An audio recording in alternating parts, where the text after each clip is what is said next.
Let's get this party crazy. Let's get it out of control. Hey everyone, RT Bear here, reporting from Hack Shack Studios. Very official. Yeah, we got a great show tonight. We got it's a Wednesday night. It's a Pontificator night. We got a full crew in here. We got a special guest, and we're going to ask some questions. We're going to ask some questions of one of the biggest entertainment companies probably ever, which is Disney. And is there going to be a reckoning? We're going to get into it. There's a lot of stuff going on right now, a lot of craziness with leadership and all kinds of stuff like that. So we're gonna uncover some of this stuff. Hopefully we'll have some good insight. We got a special guest coming in, and this guy, oh my gosh, he's been cleaning up, doing some great live streams, and we'll have him in. And you know what? Let's get the guys in here. Let's get some fresh faces in here. We got Chris the Wozniak. What's up? How's it going? It's going. Yeah, we missed you last week. Yeah, we missed you. You said something like in the green room. Was like, I was going to send you a super chat. I was like, you never did. I was because we had to do Thanksgiving a day early because of custody with my ex-wife and everything, and I was planning on fucking with you all night and just stupid chatting stupid shit that you would have to mention. But by the time we got to the pie so late, like I was like, by the time you went on, it was literally passed out in a food coma, like lying down by the fire. It was a mess. Well, Chris, hey, as long as you had a good time, and don't feel like you have to pay me to insult me. You can insult me anytime. I know. Yeah, but it's nice when I put some money into it. It's just it feels a little better. Yeah. It takes the sting away a little bit. Well, let's get Mr. He is the comic book guru. He is Comic Book Bob. Hey, it's me. It's CB. It's a me. It's a CBB. It's a CBB. So what's up, Bob? What's up? Welcome back, you traitor Woz. Yeah. Wow. I'm gonna spend Thanksgiving with my kid. Traitor. Yeah. We did the heavy lifting for you last week, man, and we put over that shit book of yours. Did you see how we did it? The pathetic way we did. We promoted your book last week. You know what? You should actually fling some money at Bob because he's the one that kind of really pushed it. Let's say, and we debated. It's this kind of night. It was one of those kind of nights too. It's always that kind of night. Every Wednesday night is that kind of night. Well, let's get the. He's the foreign guy. There's always got to be one, right? There's always got to be one guy. But let's not let that. Let's just. He's a good guy. We can trust him. He's one of us. Mr. Pedro. Eng. Hola. ¿Cómo están, Pontificators? Yeah, Señor. I'm gonna do it in Spanish. I'm the token. Hola, Dora. I'm token black and token Latino, man. That's a double whammy. It's really hard to get these days. So so Pedro, I gotta ask you one question. How many people were killed by friggin' jaguars? Oh, did you just miss it? There was just like a gunfight, but it's already over, so somebody won. But dude, it was like a nice 38 and maybe 2 like a Glock or something. Oh, but so it was nice. So it was a high class. It was a high class. Yeah, gun shoot. Yeah, it's a high class shootout. Yeah, expensive. Well, guns. let's get Clint, Mr. Clint Holinsky, the sexiest man in CG. What's up, brother? Chris, do not let any of these bastards lie to you. The only reason that we promoted your link was because I brought it up at the very end, and then they gave me crap about it. Oh, that's right. It was you. It wasn't Bob. It was you. Yeah. They were all ready to throw you under the bus. Yeah. Hey. Oh, you were full under the bus before. And Pedro, I'm glad to see you're still alive. Yeah, dude. No, I mean, I wasn't the one doing the gunfight. It was just like a couple of blocks away, but it was very loud. Yeah, but you know what? Anytime you come in to the live streams alive, that's a good thing. Yeah. I live in Latin America. That's a gift. Anytime you have to dive onto the floor of your place and just duck and cover, We all understand. I don't know if this is gonna sound hard and just like affect tourism down here, but I'm so used to it. I don't even flinch anymore. No, But I hate but bullets can go more than a couple of blocks. Yeah, exactly. we got a ton of people in the chat already, man. What's going on chat tonight? Everybody's all Hail the fired chat. up. Hail the chat. There you go. What's up, guys? Yeah. There you go. Well, Chris, we were talking about New York a little bit and drinking. So, do you still live in the city, or did you live in the city? No, I grew up in Manhattan, born and raised, and I've been out for a while now. I was going to say, have they resorted to cannibalism at this point? Yeah, because the place is a shithole now. The city's going downhill again. Yeah. Well, I don't think anybody can hold it against Chris for last week. I mean, we were all in turkey comas at certain points of that week. So his just got in there early. Art's still belching up turkey from last week. Well, you know what? The leftovers are the best part, man. Finally, I think at lunch today, we cleaned out the last of the leftovers. Yeah. And I don't know if the stuffing yesterday for lunch. Yeah, whoever's doing the cooking in your house, if they're like my wife, she always makes way too much food, and it's so good afterwards. You get to keep eating, for days. You got to. I'm half Italian. We always make like food for 30 people, even if no one's coming. Exactly. 4 guys are just like, you got to do the whole thing. But I was going to talk to you, like Chris, like East Houston, like that area. Yeah, like in the 90s, that's was kind of my hangout. Like Pasella had an apartment, and so I would go there and we'd stay like for a month, and then we would just kind of hound Marvel for work and stuff like that, and work in his little 1-bedroom apartment. Yeah. The funniest thing is he was all bragging about like having this air conditioner because in the summer it gets hot, right? Yeah. And he had one of those air conditioners you put in the window, and so then we were out. And then he gets this phone call from his friend that was house sitting, and he goes, "I opened your window." He goes, "You opened my window?" He goes, "Yeah, you don't have an air conditioner anymore." So then when we came in, he had a little courtyard. The air conditioner is right in front of the door. It's all smashed. Oh my God. Oh, dude. The apartments, man. Where I grew up, I grew up in the attic housing project, and no one was allowed because you didn't pay an electric bill. It was rent controlled, so they took that electric bill, and so they wouldn't allow anybody to have air conditioners because it was going to run up the electricity for everyone.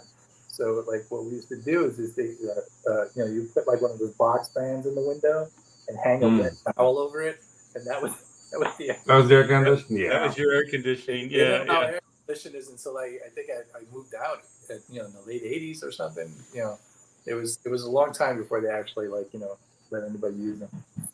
Actually, I think I said the 90s. I think when I was there, it was like mid 80s, late 80s, mid 1880s. Shut your mouth, you! I'll take you out and whatever. Yeah. I got something I want to show you guys, but let's get our special guest in here. Before we go any further, we got the great Adam Post. Gentlemen, there we go. How are you? How's that? How's that for going on? Connection? Yeah. We had a little technical difficulty, but Adam, being the pro he is, figured it out, worked through it, and now we got perfect Adam Post. And with better drapes. Great to see you guys. Great to see you. Yeah, better decor. Pedro said, nice drapes. Hey, Pedro. Hey, what's up, man? How you doing, man? Yeah, I'm doing great. So if you guys don't know, Adam Post, a publisher, entrepreneur, it's got a great YouTube channel. I've been watching a lot of your shows lately. Well, thanks, Art. Really, really good. Very insightful.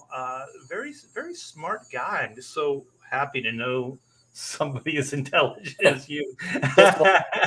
Very nice, very nice. Yeah, I love being around with the guys. I love talking comics. I love doing comics, working on new stuff. Now, everything takes forever, but you just got to keep doing it. Just got to keep doing it. Make the good stuff. And I've been meaning to talk to Pedro too, actually.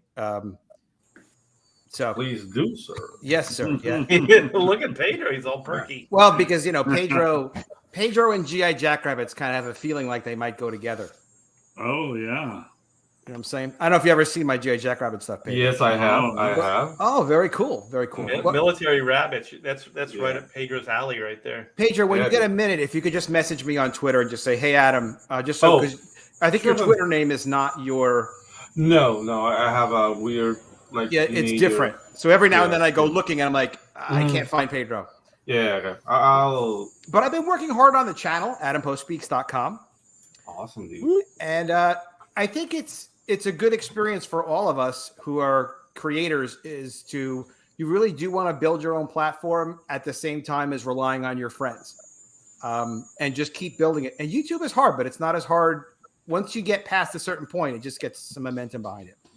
Full house. Here we Yeah, go. we got man. a couple stragglers. We got Todd Mulrooney, the Rooney Dooney, and we got Mr. Camel Moon. Welcome. Hey, gentlemen. Camel Moon. What's up, everybody? What's up, Adam? Hey. It's been a It's gonna be minute. a freaking party tonight. Well, I have something. This was not planned, but I want to get your feedback on it. I'm a big Dave Stevens fan, RIP, and there's this. It's a great crowdfund right now, and I just found this a few minutes ago, actually. And thought I'd throw it your way and see what you guys think. So this is the Rocketeer and Dave Stevens, a documentary film, an authorized feature-length documentary about the art and life of beloved illustrator Dave Stevens, creator of the Rocketeer. So there's 48 hours. Let me. Oh, go ahead. Let me say something about Dave Stevens. One of the premier good girl artists of his time. Very short-lived. I think he died in his 30s, unfortunately. Yeah. But there's a precursor to Dave Stevens, by the way. His name was Matt Baker, one of the first black comic book artists ever. And Dave Stevens said his art inspired him to be what he was like. Wow. So this will probably have some of that in it, but I could talk Dave Stevens all day. He doesn't have a lot of output per se as far as comics go, but he has some legendary, iconic images. Absolutely. Yeah, and he was like one of the first indie guys that I had met and known that was a success. Yeah, The Rocketeer was very successful. He was doing a lot of covers. He was very sought after, and he was really big in the indie market, which is where we're all at right now. Yep. So I remember talking to him when he had first sold it to Disney, and he was just talking that he got snookered, but he said he did make enough to pay for a house. So I think initially he made enough money to buy a house, and as we all know, the Rocketeer wasn't a huge blockbuster success, but it did find a market later, aftermarket, and Disney since has marketed the hell out of the Rocketeer. I guess that's one good thing about selling to Disney, if there is a upside to Disney. But anyways, this is a Kickstarter right now. There's a lot of this is when you know it's legit. We got Thomas Jane, actor. We got Joe Johnston, who was the director of the Rocketeer. His wife, his ex-wife, and Danny Bilson, screenwriter of the Rocketeer. He was also the guy behind the Flash TV series, the first one.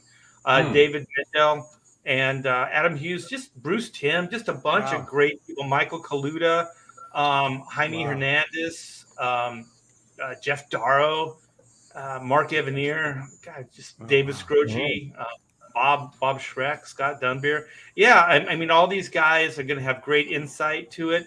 So I did not put this link in the description. Like I said, it just I just found this, but I thought I'd shed a little bit of light on it. They are closing out right now. They got 48 hours left. They're at 80,365. That probably is not enough to do this documentary. What was their goal? They were only asking, is that 15,000? So they've exceeded the goal, but this stuff's expensive to put together. Very expensive, but they probably have other funding too. Yeah, hopefully. And they're 48 hours away. So you guys, if you have time, look this up. It's on Kickstarter. The Rocketeer and Dave Stevens, a documentary film. And I think great. isn't Billy Tucci doing a Rocketeer book for IDW? Yeah, I don't Yes. know if that's part of this or if there's just going to be. Is there an This is- anniversary or something? Todd would know. Is there an anniversary? No, it's just a special book. I think he's just doing the cover. No, he's doing. Billy's doing some interiors. There's going to be a Then book. Is it a crossover then? Because it's. I- saw it. I don't know. I saw some news on it. I think about a month ago, and it just seemed like Billy's taking the time. He wants to do a Rocketeer. I'm like, wow, why would he do that? But Billy knows what he's doing, and Billy loves the material. So pretty cool. Yeah. Great. You know, the stories, some of them in the early days, like they were just little shorts, like 12 pages. And they were just, they put them together and then he did some more and stuff like that. But if you can find it, there is actually like an omnibus that's recolored, but recolored in this like the same style. It's a painterly style. It is amazing because the early stuff was like that sort of formula coloring, like a tone craft. No, what's it called? It's not Four tone color. craft. Just a 4-color process. Yeah. That early stuff was colored that way, so they went in and recolored the early stuff in sort of his later style, and it's just exquisite. They got the right people to do it, and I've taken a look at it, and I eat that. I have every image that I can find of Dave Stevens' work. Yeah, very memorable. Didn't he do? He did like some Johnny Quest artwork, which I thought was Covers. fantastic. He did some covers. Yeah. Jezebel Jade. Mm-hmm. Perfect. Oh, thank you, Bob. Here's the link right here. You guys go check that out. Yeah, it's a bunch of good guys working on it, and Dave Stevens is one of just one of the greats in this industry. He created just a fantastic IP. You know, we all kind of like work towards something that's gonna just resonate like that, and the Rocketeer did that. Just fantastic.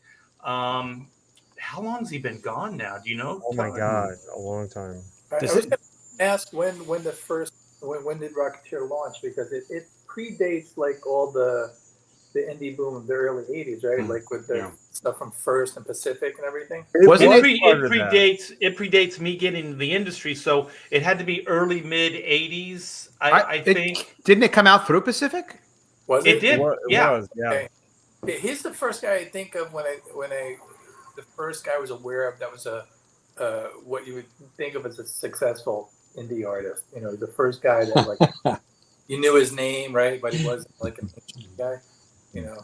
Exactly, and I was lucky. Like I ran in the same circle, so I got to meet him a few times. And same with like the Ninja Turtle guys. Like that was my second brush with like big time indie fame. Those guys were riding pretty high when I met them. So I don't know. I always had a love for indie. That's kind of where I wanted to be from the very beginning. Actually, versus mainstream, I kind of had to work almost 40 years to get here. It's not easy. Overnight success. Yeah, overnight success. So how you doing, Rob Hunter? You snuck in. I'm doing good. It took me 20 minutes to realize I needed to follow the link from Twitter and not Facebook. I was sitting in the like they said it was, I was in the studio and I'm like, why can't I see the show? The show's live. Why am I just sitting here? Why does it say that it ended, 2 hours ago from like a week ago? Well, I spoiled you because I was sending the link to you on Facebook, huh? Yeah. So I finally figured it out. We're gonna do one episode at some point of just technical difficulties with old guys. Oh, and it's gonna be all of Starting us. Here. It's gonna be all of us included. So don't feel bad, Rob. Yeah, it's. I'll be fine. I even got my computer Screw you, webcam Camel Moon. to work today, but the mic wasn't very high, so then I had to go back to the old iPad. Well, you're getting good reception from the storage unit, so yes, yeah, that's what we call his studio, Adam Post.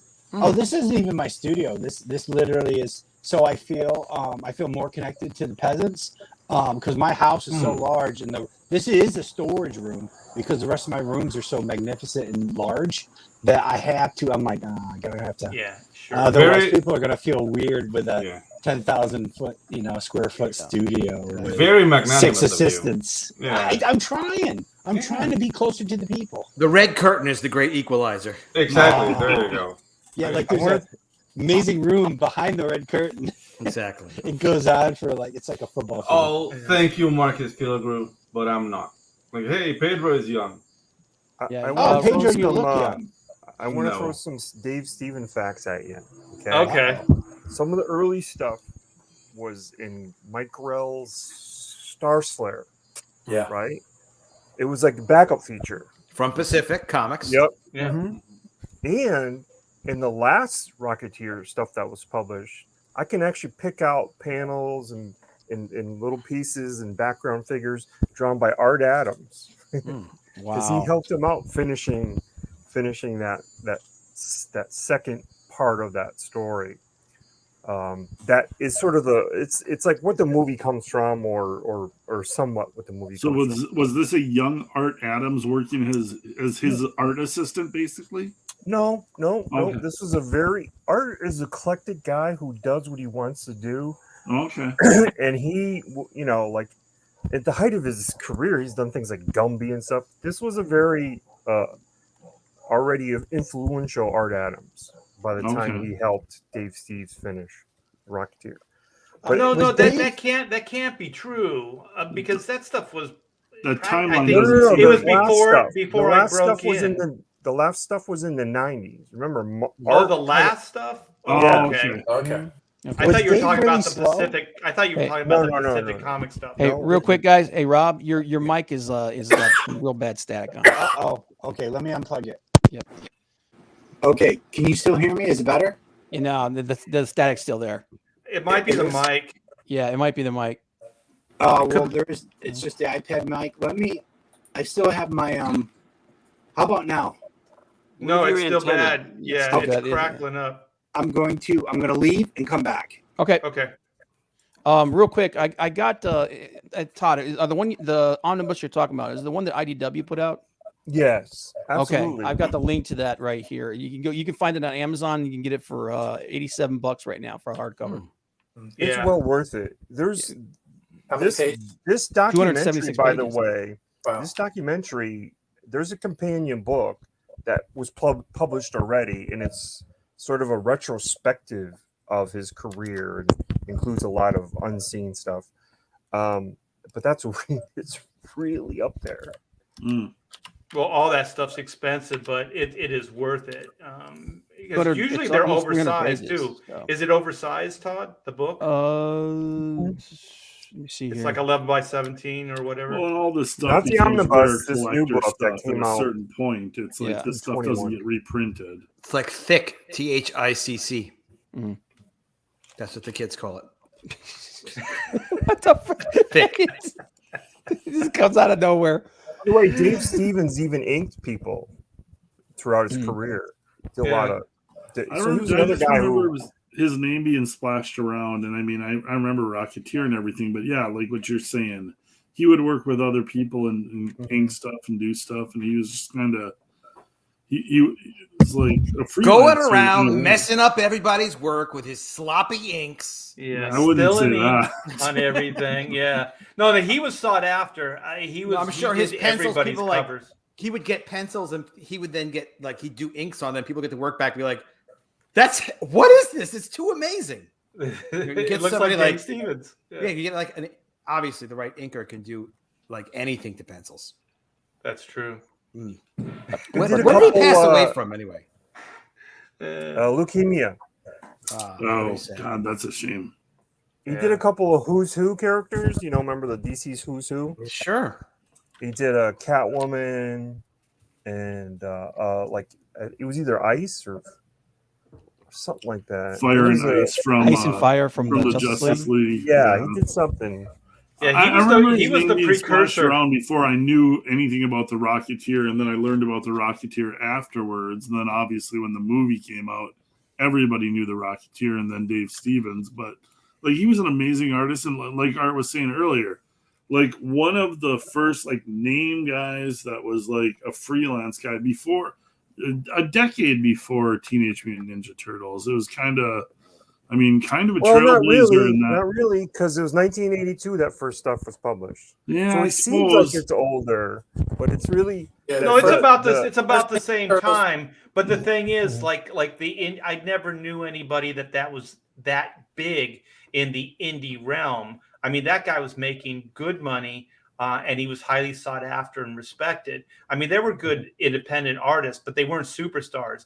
That guy, if there was a wizard, if this was the '90s, he would be in the top 5 every damn month of that book. He really broke He through. was a superstar, hands down, and that was really rare in the industry. And I hung out with Jim Valentino, so I hung out with all those indie guys, so I knew most of them. But nobody could hold a candle to Dave. But let's get into some of the Disney stuff. There's a lot speaking of of cancer. What's that? I said, speaking of cancer. Speaking of Harsh, but excellent segue, Bob. Yeah. That was harsh. That was It's me. It's F Bob Iger. I can't stand that guy. Is Rob back there? Or? I mean, they're on Facebook. Yeah, but like we're getting Bob in or Rob in, and then we'll hear Crackle. Yeah. All right. This is going to be a non-crack, snap, crackle, pop. Rob Hunter. Let's see. Am I cracking up still? You're good. No. Oh, Good. beautiful. Fantastic. Sometimes you gotta push that thing all the way in. A little bit doesn't work. Yeah. That's Don't- what it's she not said, just right, the tip. Todd? That's what you tell her. That's I what actually she took the said. mic out. I took the headset out. So I actually still hear a little fuzzy fuzz, but if you guys don't hear it, I don't care. That's those are the crickets outside Pedro's house. Yeah. Oh, I live in the jungle, sir. Yeah. Yeah. Okay, Todd, or you guys, check this out. Okay, ready? let's see. He lives in the jungle. Listen. Bring it, Art. All right, I muted Pedro. See, we're all good. This is about as Sure, man. Silence the brother. This is about as technically sound as used this to show it. has ever been. It's the story of my people. It was I great like to that- see you guys. It's been a really good show. Art, See you I'll later. come back on anytime you want me again. No, I'm kidding. DJ in next week. We'll eventually get to the point, Adam. Just you No, gotta be patient. this is the point. Being with you guys is more than enough. And then the other thing is, we got a full Brady bunch going on here tonight. Yeah. We're And like, I think you're Alice. That's Yeah. true. Clint's the center. Wait. Clint's You the are center. Alice. Yeah. The center. Was I Alice need in to the pick up nine? that after any of you bastards. Alice You're the was- center square. Look, That means let's you're be the honest. star. Alice wasn't really family. No. Let's face it, she She was was a just help. a hired gun. If they had to She's a cannibalize freelance- someone, she'd be the first one to go. The Brady's are downsizing. And they're hitting hard times, man. Can you imagine the laundry? That's a lot of laundry. Oh, That is, 6 kids. Brutal. Yeah. Beefcake. That's when you Sorry, encourage just, your kids to repeating what, recycle their clothes. Just repeat Imagine what Coach Marsha's Malin said. lingerie. That's you sick bastard. All right, get us Right back at- on track. Right at 17. I know. I got a 18 years real. old, high It gets school. harder with more people. Man. I know. You got real 9 people in. Yeah. it's Okay. a good thing. I didn't know So- who said that. So if you guys don't know, Bob Iger has taken over for Bob Chapek, or Chapek. Cheapo, and I know there's a lot of shenanigans. There's a lot of actually speculation on where the Disney company is going to go. I find this stuff fascinating because when you start really thinking about it, you realize how powerful of an entertainment company Disney is, how much they own, and how much actually they also dictate kind of not morality, but just kind of A lot of the culture.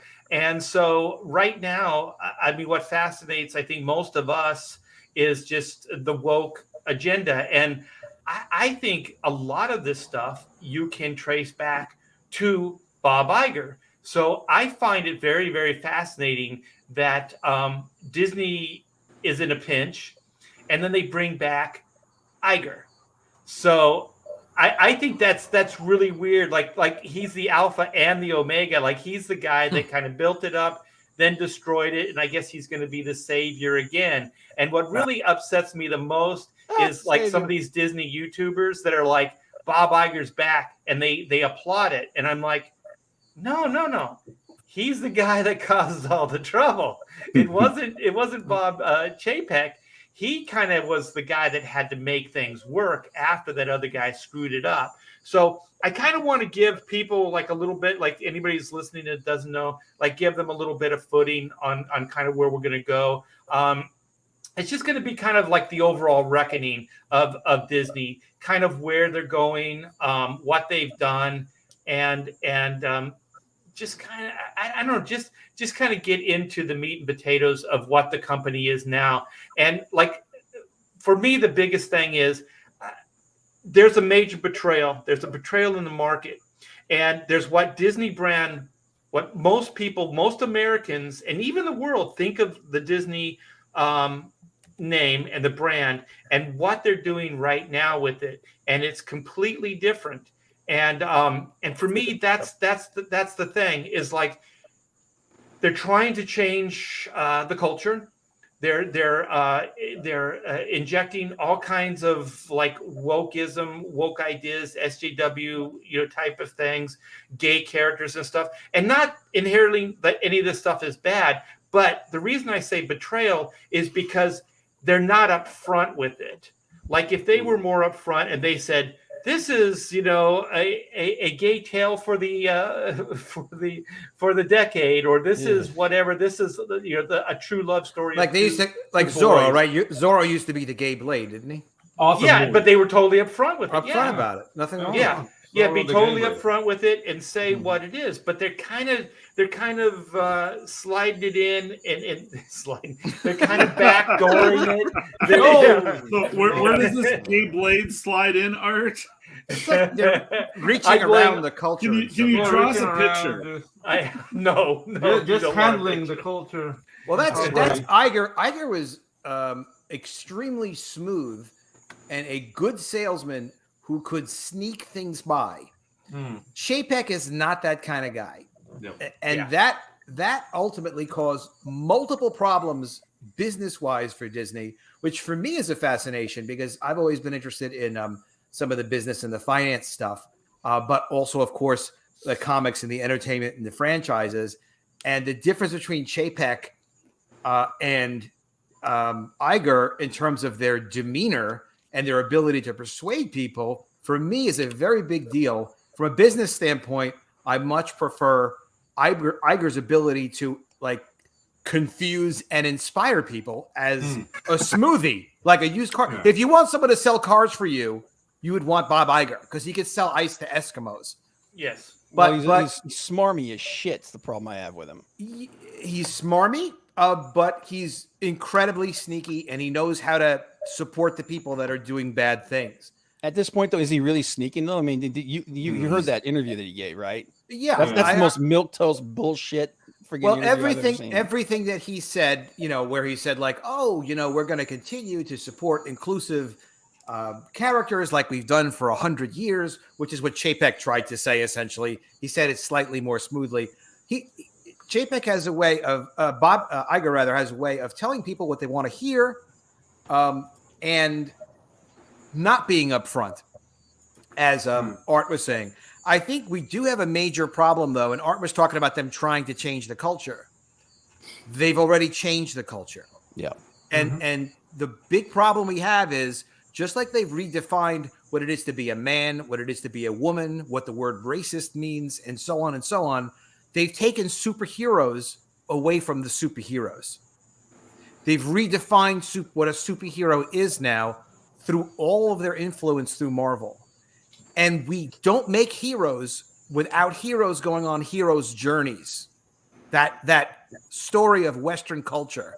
Doesn't matter what the person's skin color is, of course. Luke Skywalker went on a hero's journey. Spider-Man went on a hero's journey. All of these great heroes go on these hero's journeys. And as kids and as teens, as adults, watching this journey of a hero, of someone that needs to go out and take on a challenge and then deal with problems, fall into situations, overcome them, get the reward, and then take that special power back and go use it for their community. Like, that's the man. That's the hero that supports the community. Disney's taken that away. And we got to So put you're it, saying that Rey from Star Wars is not that character? there's no hero. How Exactly. dare you, Adam But what's Cole? funny about it is, just as that a great example is, the Mary Sue factor is the opposite of the hero's journey. Nothing's earned. Yeah. So there's no impressionableness. There's no impression that a viewer gets while they watch that story and they learn and they're persuaded and they see that You know can what? What's overcome interesting challenges. about that is they're doing the character a disservice at the same time, because they're creating an incredibly one-dimensional character, that nobody is going to like. Period. Because there's nothing really there to latch onto. There's nothing there that they can even relate to. If you have a character that's coming in there and they're fully formed, and they're perfect, then there's no story. Well, and there's nothing to hold on to. And There's these no story. examples have been given, like Sigourney Weaver, Sarah Connor. Like, these were strong female archetypes that had the hero's journey, and like they try to like blaze over those and say, oh, you never had strong female heroes. Like, yeah, we did. In the heyday of heroes, there were strong female heroes. Rey is not that. Rey, it just shows up. Everything is handed to her on a silver platter, and she did nothing to earn it. Like, say that about Sigourney Weaver in Aliens. Say that about Sarah Connor. It's like, no, those were like actual female heroes. Yeah. And the best thing is they were heroes that weren't looking for it. Yes. They were like they were the ones that were in that position and rose up because of what happened. They weren't like they already had the abilities. They were there to save the day. They were just there and they could help, and that's what they did. And those are always the best heroes, And they're likable. Most of the characters that are created nowadays, even a lot of the entertainment on Netflix, you're like, there's nobody to like. All the characters, it's weird, it's boring, and unlikable. Like, they make them villains. They make them villains because they're so selfish. She-Hulk is a effing villain. I did a video yelling about that. When people like, I got some good responses, I guess, on it, some bad, but just like they make these superheroes that are not superheroes. Well, I said that about Zack Snyder's Batman. I think Ben Affleck was interesting in the role, and they gave some good action, but there was no difference between him and Lex Luthor. They had almost the exact same trajectory as far as story. The only difference is Batman kind of comes to his senses at the end, but up to that point, he's acting completely like a villain. The difference between a villain and a hero for me is, who are you doing it for? When Spider-Man gets his powers and he profits for them himself, and then when he has the chance to help his community by stopping a crook, he chooses not to because he's using his powers for himself. Why should he worry about anyone else? No one else ever worried about him except for his family, but there goes his Uncle Ben gets killed. Sorry, spoiler alert. What the? But if Chris, you never told us this. Yeah, Chris. The hell, man. Sorry. I mean, but it is, but that's it's who is the character doing it for? What do they want and why are they doing it? And it's fine for them to have their own personal interests, but they have to have a larger community benefit. We have to make comics with heroes. Like that. My next project is a female superhero, and very close to finishing the art. I actually sent Art a preview of it. It looks fantastic. We'll show it off later. Don't show it around just yet. You don't want anybody to see it? Oh, okay. Yeah, sorry, just not yet. Just because we have to make a couple of minor changes, and I want to finish it in color first. But very soon. Real quick, Art. John's in the chat. If you want to send him a chat link, maybe he wants to come in. Oh, John Malin? John Malin, yep. Oh, and Camel had to take off. His wife's home. Oh, okay. So with Camel leaving, we have room for John. Yeah. Camel. Yeah. Well, keep going, you guys. Yeah. Sorry, man. Go ahead. We're chatting with Catty Cathy's. How dare you? But I think we have to have heroes, and I think we have to have a lot of them, and they've got to be good because they're really wiping the history away. And purposely. That's the priority. Is let's just wipe the history away. Thank God, at least Disney's having major financial problems now. Well, and that's the thing that we've got in our favor is finances, because they're trying to do a social readjustment. They're trying to brainwash a huge portion of society into thinking their political views, but it doesn't sell. Like nobody's buying that crap. Yeah. Like like whatever your problems might be with Tom Cruise might have saved a lot of stuff with Maverick because people still like heroes, people still like adventure, and Tom Cruise wiped the plate with everybody this last year. Well, he also showed Hollywood that cinematic. It's not dead. The money's there. Not dead. The money's there to be had. Yeah, you just have to make a good movie. You know whatever Michael Sheen said it, or I might be misquoting the name. Greed is good. Oh yeah. Greed is good. Like there's gonna be movie producers out there that are like, do I want to put my money into Strange World with a gay main character and all this money in animation that tanks, or do I want to put my money into the good-looking, heroic main lead of an action adventure like Tom Cruise that makes more money than any movie this year? Almost the total opposite of Bob Iger is David Zaslav at Warner Brothers Discovery. Yes. And they are doing that. They are focusing on, we're going to just do good stuff that's the things that people want. But I don't think Iger's going to do that. Like just Zaslav. Yeah, Zaslav, but Zaslav's coming in under a different like job description. Like Zaslav is coming in there with the power and the authority to come in there and clean house.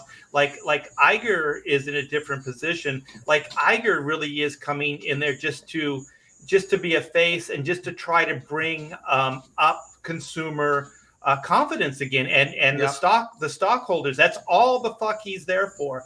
I'm so sick of all the YouTubers praising this guy. This guy is not the savior. Please listen, take this to heart. He is not the savior. He's going to double down on his agenda. He's even said cryptic things, like in all the interviews he's done. He hasn't said anything that's matter of fact. He hasn't said anything that would be contrary to what he set in motion before Chapek came in. I think they're going to redirect him. No, there's no redirection. He's just going to have to figure out a better way to sell it. That's all. It's like what Adam was saying. He's just there. He's a salesman. He's a used car salesman. And he's there to try to make everybody feel good about Disney again. He's not going to change the prices of the park. He's not going to, all your complaints, he's not going to listen to them. He'll figure out a bullshit way to make you feel good. He might offer some discounts to the park. You know, he may offer X, Y, Z to make you feel. To make you feel good. It's a far cry from Disney. Like, you know, the real issue is that they begin not from the premise of let's tell a fun adventure story. They are now beginning with, we have an agenda. Here's our agenda. Here's our social bullshit that we want to push. And now that's where we start with, write a story around that, and we'll see if we can force feed it to people that don't want it. There's a far cry from doing you can make things super diverse. They did. You know, Lilo and Stitch was a good adventure film. You know, it's Hawaiian, it's cultural, it's everything you would want, right? All the representation is there. It's got a broken home. You know, if you go back to Moana, which I've watched a couple of times recently, just very well structured, a lot of fun, you know, super diverse, and you had a little girl that was on a boys type of story. And you know, okay, they took the boy out. It's like, all right, but it's well structured and it's entertaining, and it is a hero's journey. It's legit. It's and she had to work. But the thing is, like, okay, Moana, it still had John Lasseter at Pixar. Yeah, that's a big thing that people are not taking into account. That John Lasseter is not at Pixar anymore, and it's showing. And the thing is, like, everybody's like happy because Iger is back, but dude, Iger is a buyer. He buys things. He acquires. He's not things. A creative person. Disney is broke. Iger's what they need right now is a Michael Eisner, a dreamer, a guy who will get things moving on the road. But Michael Eisner is not coming back. It's because when he was out, he went out fighting. Yeah, he went down hard. And But the thing is, it outgrew Eisner anyway too. Like yeah, if you remember, Mhm. Eisner was fighting with Steve Jobs at Pixar because he wanted better terms on distribution deals for the Pixar films, and Jobs was like, "No, I'm leaving here." Iger did smooth that over, and not only get distribution back, he managed to make the acquisition happen. But once again, that's exactly what we're talking about, right? That's his strengths. But He's a buyer, and it's Eisner was like eventually he got too hard into the business side of things and started killing the artistic side of things. Yeah. And then Eisner had a business partner who passed away. I can't remember his name. And I know you're talking about a plane, a helicopter crash or something. Yeah, the finance. He was kind of like they were like Walt and Roy Disney. They were kind of the finance, and then the dreamer. Maybe and so those Frank guys, Pierce. maybe. I know, but you're right. He was a finance guy. I remember from that book Disney War. Yeah, and they worked good together. And all the good stuff that came out of Eisner's regime was that. But at least Eisner had ideas. At least they were kind of inspiring people, moving forward, hiring creative people. I mean, think about the amount of stuff that did happen. And then the amount of stuff that was still left on the drawing board. There were two other, I think, Mike Wells, Frank Wells. Frank Wells. And so, at least the guy had a vision. He had a creative vision for what things could be. I don't think Bob Iger did, and I definitely know that Chapek did not. I even have a theory that Eisner or Iger came in to do exactly what he's doing right now. He came in there to smooth things out with Pixar. That was their cash cow at the time. He made peace with them. He made peace with China. They built like that. Their whole China connection. Holy shit, man! Yeah, it's practically dissolved. And you watch what's going to happen in the next couple of years. But anyway, that's why Iger's back is for China. Well, there's several things. There's the PR thing to try to put the spin on everything, like make everybody feel good about Disney again without really changing anything. And Clint, like he's going to go after China. He's going to try to make them an ally again, because that's what his main, if you think about his contribution, other than purchasing everything and making peace with Pixar, it was China, and for the last couple of years, it's practically dissolved. Not to get too political, but right now China is exploding, man. So China's lost. There's no way we're going to get any connection, any rebuilding, any connections with China. Well, I heard if Disney doesn't make peace with China, under their contracts and agreements with the parks, I should say, in China, Disney could lose everything. Yeah, because Disney doesn't own that stuff. Bob Iger is back for a weekend or a couple of days, and all of a sudden Avatar is greenlit for China. So the first movie that's been greenlit for China, this Avatar is it already greenlit? Greenlit. Iger came back before the week was out. China announces, we're going to be distributing Avatar, the sequel. So that tells you exactly what's going on. Well, these are Hail Mary passes, man, because Disney needs to get some cash, and they need to get cash quick. So if they can woo China and get that Chinese money back, then Avatar is a coin flip of which way it's going to go. I mean, it'll do better overseas than it'll do it in the U.S. I would. Yeah, but maybe not going to make a woke flick, and more than Americans don't like the woke shit. China will definitely. Yeah, they don't want any woke. So Avatar is, it's Cameron's a Cameron movie. I mean, as Cameron was even talking about recently, a week ago, they've got $1 billion budget on this Avatar sequel. Crazy. Wait, is that for both or for just one? It's for both. It's development for the next one too. Because didn't they make both of them at the same time? I don't know if they made them both at the same time, but some of the money is for development for the third movie as well. He said he's expecting a $2 billion break even in terms of world gross. That's what he needs, and he said he knows it's a hard number to hit. It's a hard number. It was so nice of him to admit that. Wasn't the whole reason that they weren't going to distribute the movie was because somebody that was involved with the movie went in hard on Tibet or something like that? Well, China said they want to only show Chinese blockbusters. Okay. Yeah. Well, yeah. Why- They why said that wouldn't a they? while ago. That they're Yeah. like, we're tired of showing American blockbuster movies. No, they have been. And If you notice, the thing that Bob Iger did was they were doing a lot of business with China, but all of a sudden they invested a lot of money in China. So it's very hard to get money out of China. So you could do, $2 billion in box office through a bunch of films in China. Go turn that yuan into U.S. currency. That ain't so easy. Mhm. So they wind up reinvesting that money in China, and God knows what they're doing, honestly. Ask Tesla about that.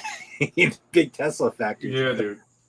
He'll Elon's lose. got Elon's got I mean, unlock. you can only reinvest into like organ harvesting. That's big in China. Organ You mean harvesting. investing money into a dictatorship across this ocean is a Wait. bad idea, and it's hard to get your money out? How would that be a problem? Like, Are we talking about China or are we talking about America? Amazing. Art, I changed my mind. I wanna show the cover later when you're ready because I'm excited to see it.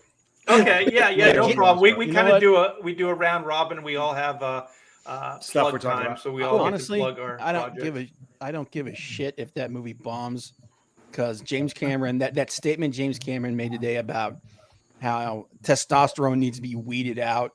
You know Ew. what? Screw Oh, that guy. man. He just wants to be the only alpha male on the planet.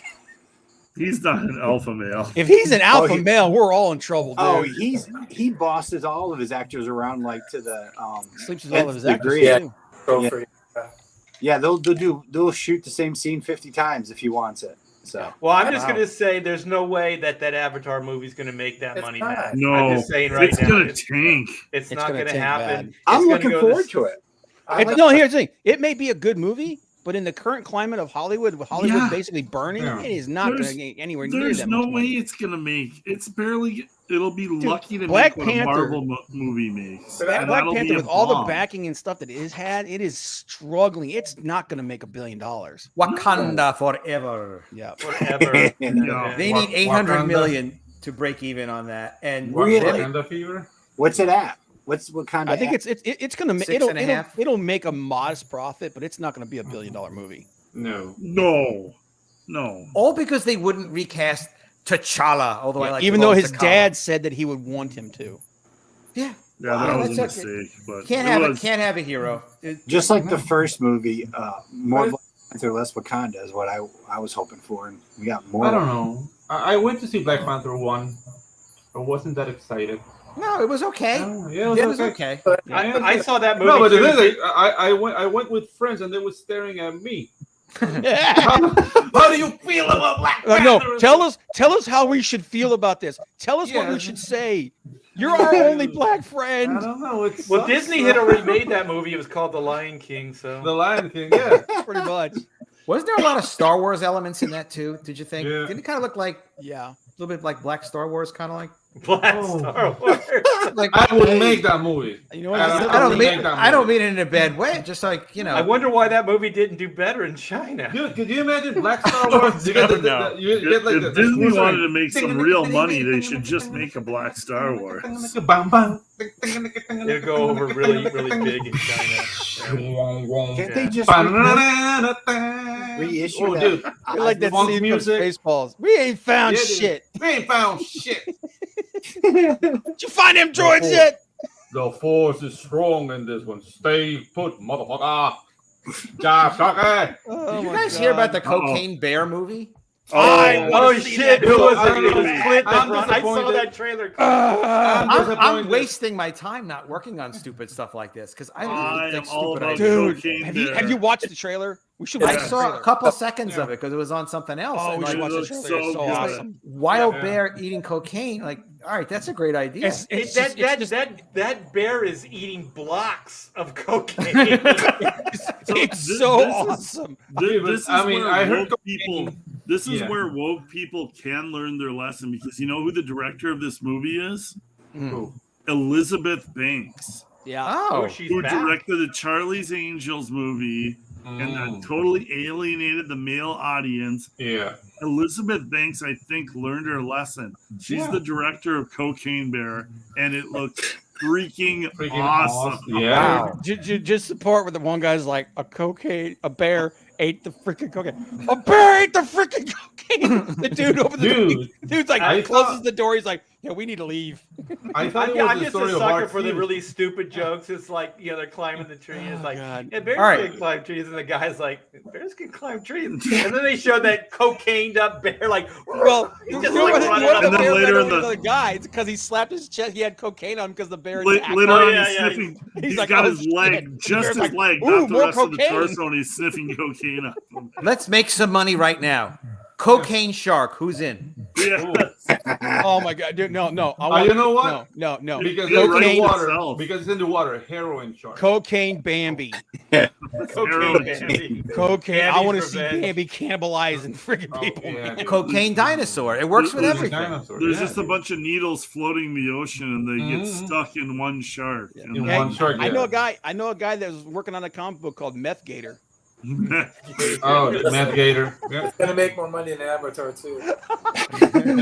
What about Flacca Panda? Let's introduce cocaine to Avatar. Todd just looking like I am disgusted. We're a house of ideas. Yeah. We're the house of ideas. Yeah. Avatar might need the cocaine if it wants to hit 2 billion. Oh goddamn! It's really just who you hang out with. They have just as stupid conversations. When they get 7-figure checks for this stuff. Who does? Was my first big disappointment from Cameron. One where I was really I didn't really care for it. I thought it was Dances of Wolves in space with bad video game effects. Avatar. Yeah. It did not grab me at all. People were enamored with how beautiful that movie was. Is what it was. It looked like a video game. It looked gorgeous, man. Well, dude, the video game culture is bigger than movie culture these days. Mm-hmm. So there you go. I mean, God of War made how many billions of dollars? But the movie wasn't really original, though. It was Pocahontas. Pocahontas, Dances with Wolves. Yeah. Fern Gully. Heroin Wolverine. Yeah. Not a Wolverine on heroin, like actual Wolverine on heroin. Be like, yeah!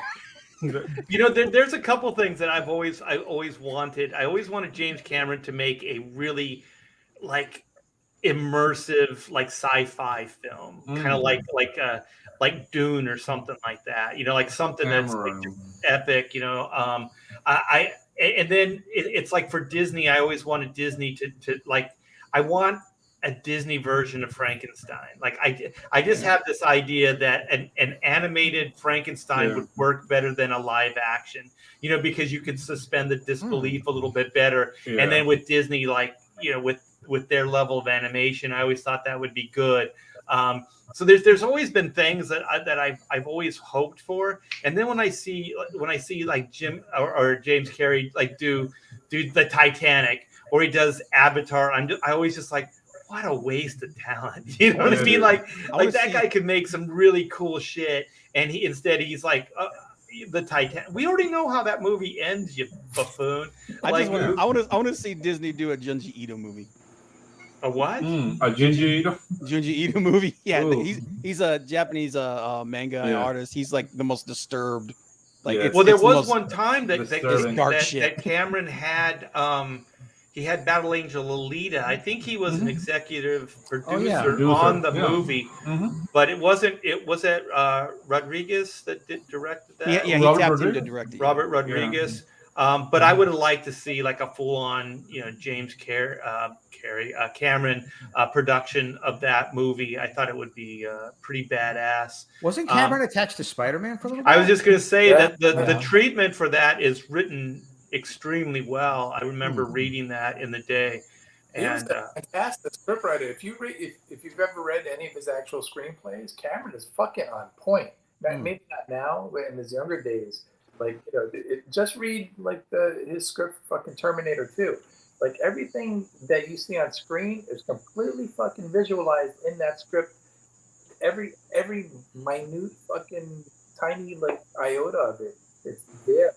Terminator 2 was one of those first sequels, right? Where they really took the franchise and tried harder somewhere else. Yeah, dude.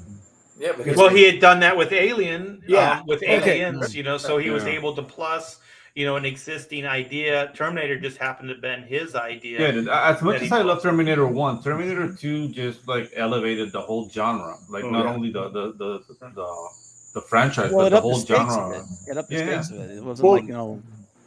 Cameron, didn't he do all the designs on Aliens? So he wrote it, he did the design, Oh and he directed. no. No, He The did. He designs drew of- up the hunter killers. I think he Yeah, did yeah. some All of the stuff the in yeah, Terminator. he the did soldier some. stuff, not the Wasn't it aliens. H.R. Geiger that did Aliens Geiger. design? What guy? Yeah, He some. did the aliens, but all the soldier stuff, all the Okay. ships, all that stuff. Cameron Yeah, did. he did all the designs for All the, the the tech mech stuff. and everything. Yeah. Ripped them off from Japanese anime. No, actually, he ripped up Jodorowsky's Dune Bible. Like Pedro Jodorowsky, like he wanted to do like Dune in the 70s, and he grabbed like all this amazing like He got Mobius in designers, there. everybody, Oh, Mobius, Geiger, like Okay, all the I got guys. an That Bible like went all around Hollywood, like ooh, and people start like bastardizing it. I got an idea. All right, What's that? Art. Alien with Coke. Yes. Go aliens. Alien on smack. All right, you right. You already put out. You would like to see you would like to have seen Disney do like a Frankenstein movie. I just put out like Jinji. All right, starting with you, Chris. Let's go around. Craziest thing you'd like to see Disney do? Disney? Like an animated thing, man. Like balls to the wall, batshit crazy. I'm going to begin by telling you the craziest thing I did see Disney do. Okay. Oh. When I was in Art and Design High School, New York City, we had our animation teacher, Mr. Ray, black guy, fantastic teacher, wonderful guy. He showed us a pencil test, a reel-to-reel footage of a Disney pencil test. And it's the word coon, right? In bubble letters that then morphs into a native with a bone through his nose. Oh no! Whoa! And then no shit. And then they turn the camera around, and it's Walt Disney himself and all his lead animators cracking up. And Whoa! Wow. So this is what Chris wants to see. Yeah. He You wants know to what, see it Chris? with color. He wants to see. You know what, Chris? I'll animate it for you. How about that? Oh damn. You know what? Okay. All right, here's an idea. Okay, like I'm gonna throw one more out there, man. Okay, Rescuers, but it's done like noir style, like dark noir style, undersea and the seedy underbelly. You know, like Bernard is like this. He's like this. You know, he's divorced from whatever the fuck her name was, Bianca. Yeah, and he's like hard drinking now, and he's like, yeah, you know, he's like Sam Spade on crack. Some kind of alcoholic Cinderella. Nice. Alcoholic. I'd love to see actually, you know, all bullshit aside, like Disney proper, like we think of as Disney in the old days who actually made good films, but to take on something serious and do it in an animated fashion, like something like West Side Story or something, and do it animated, something serious that's not necessarily made for kids, but to do a grown-up fucking animated, you know, serious film without the kids angle to it. Yeah, I would love to see like a gay Lion King. Yeah. No, like something like what was it? Like heavy metal, like one of the segments. Oh yeah, that was wild. Yeah. Yeah. But Disney obviously. Todd's got an idea. All right. Wait a minute. Adam, wait. We'll go around. Adam, you're next. Oh, I was suggesting gay Lion King. I don't know if that counts. He's transgendered. Okay, the little lion would get transgendered. So the lion would have to. They identify him as a girl lion. Yep. And then they go through I identify as a transgender hedgehog. surgery and turn him into a princess. Yes. A Disney princess. Princess The Simba. moral of this story is, and that's what they get to that. That's Clint. The moral of the story is women are superior to men. I would take all the Disney princesses and throw them in a sci-fi adventure as slave girls where they all have to team up and like work together to escape, but then they all get catty with each other because girls can never get along, and eventually their tops get torn and there's big alien tentacle beasts chasing after them, and It sounds like a book you've already made. It sounds like a quiz payoff for all of us. Yeah. I can't point my finger at it, but I swear. Can you point anything else at it? I don't know, there's a link in the chat that might be something there. Yeah. Pedro. Okay, I will take a classic that has not been touched by Disney. Captain Nemo. No, but he will use the Nautilus to smuggle drugs from Colombia to the U.S. Todd, hit us with it, brother. I Big like guy that in South America it's the Nautilus and not It's the not your turn to talk. Nautilus. Clint, no. How do you pronounce Nautilus? Nautilus. Nautilus. Okay. What you got, brother? Todd. Go, Todd. Big guy and Rusty Robot. Oh, Yeah, Todd's actually being serious about it. of course he Yeah. is. He always is. That's actually dude. Wow, that would actually be pretty dope, wouldn't it? Yeah, There was a Think about it, cartoon, man. but it wasn't big budget, so it would be interesting to see it done as a big budget. And then keep the art style at the same time. That'd be pretty. Actually, well, Iron Giant, was done very Todd keeping it classy around here. At least one of us is. Yeah, How about you, Rob? Atlantis too. So copy you Mikey take Nolan. the last two shitty Wolverine movies, you jack up the budget so we actually get to see cool Reavers instead of the shitty Reavers we saw. You get rid of the horrible Silver Samurai robot and you make him Silver Samurai the Samurai. Yeah. And you don't make Wolverine sick for 2 friggin' movies in a row. Yeah. And that would be it, man. It's Wolverine and it's fighting cyborgs and ninjas in Tokyo. So an animated Wolverine movie. Yeah. Just do a live action movie of the Logan or the Wolverine miniseries with Claremont and Miller. Exactly. I mean, Did how did they fuck that up? Yeah. They don't have to change anything. Just don't There's a make movie you can watch and see how they fucked that up. Yeah. There were two really major missteps that Disney did in the past. One was Hercules, which they turned like Hercules just into like the Superman story. And then there was the Hunchback, and the Hunchback was gorgeous, but they neutered that story so freaking badly. Dude, Like my whole thing was I always wanted to see like Universal monsters animated on like a Disney level, So then when I heard that Hunchback was announced, I was like, oh shit, I might get my dream, because there's that shot where he's strapped to that wheel and they're all just like whipping him and throwing shit at him and stuff. I'm like, oh my gosh, how's Disney going to do this? Right. And then it just becomes, everything is just kind of laughable and just silly. And then it's a musical on top of that. The Hunchback sings and stuff. And it's like, what the hell are you doing, man? Like you completely neutered the story. Why would you even do the story if it didn't have some of the horror elements to it? They took them completely out. And then the other one was Hercules, where like ever since I was a kid, like all the cinematic versions and even the comics, there's always that iconic shot where, he's chained to the 2 columns, and then they think they're going to hold him. Is that Samson? Right? That was Samson. Is it? Yeah. Samson? They kind of rip that off. Sometimes they put Hercules in there too. I've seen Hercules do it. Yeah. And then he just brings the whole building down on himself by pulling it. And then there's a scene like that in Hunchback, but there's nothing like that in Hercules. No. Did they do that in The Rock's Hercules movie? Didn't he also get tied to the pillars? I don't know. I skipped that one. Oh, how could you?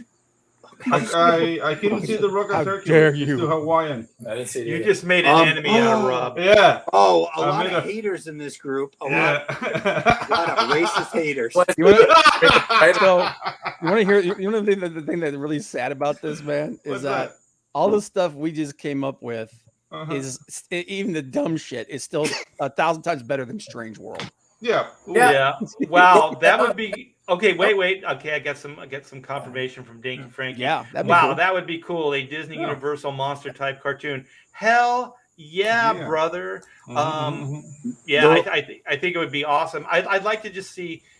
God, I still see it in my mind's eye, like Frankenstein done. Not like, with still Disney stuff, but a little bit more like a drama, like basically just like the Universal stuff, like the novel. That stuff doesn't get too dark, but just to see it animated, and for some reason, I always had that problem with suspending in the live action the disbelief that just this electricity brings this corpse back to life, But if I saw it in an animated, I think I could suspend the disbelief, Well, there's so much money involved in the the toys for kids that I don't think Disney will ever make.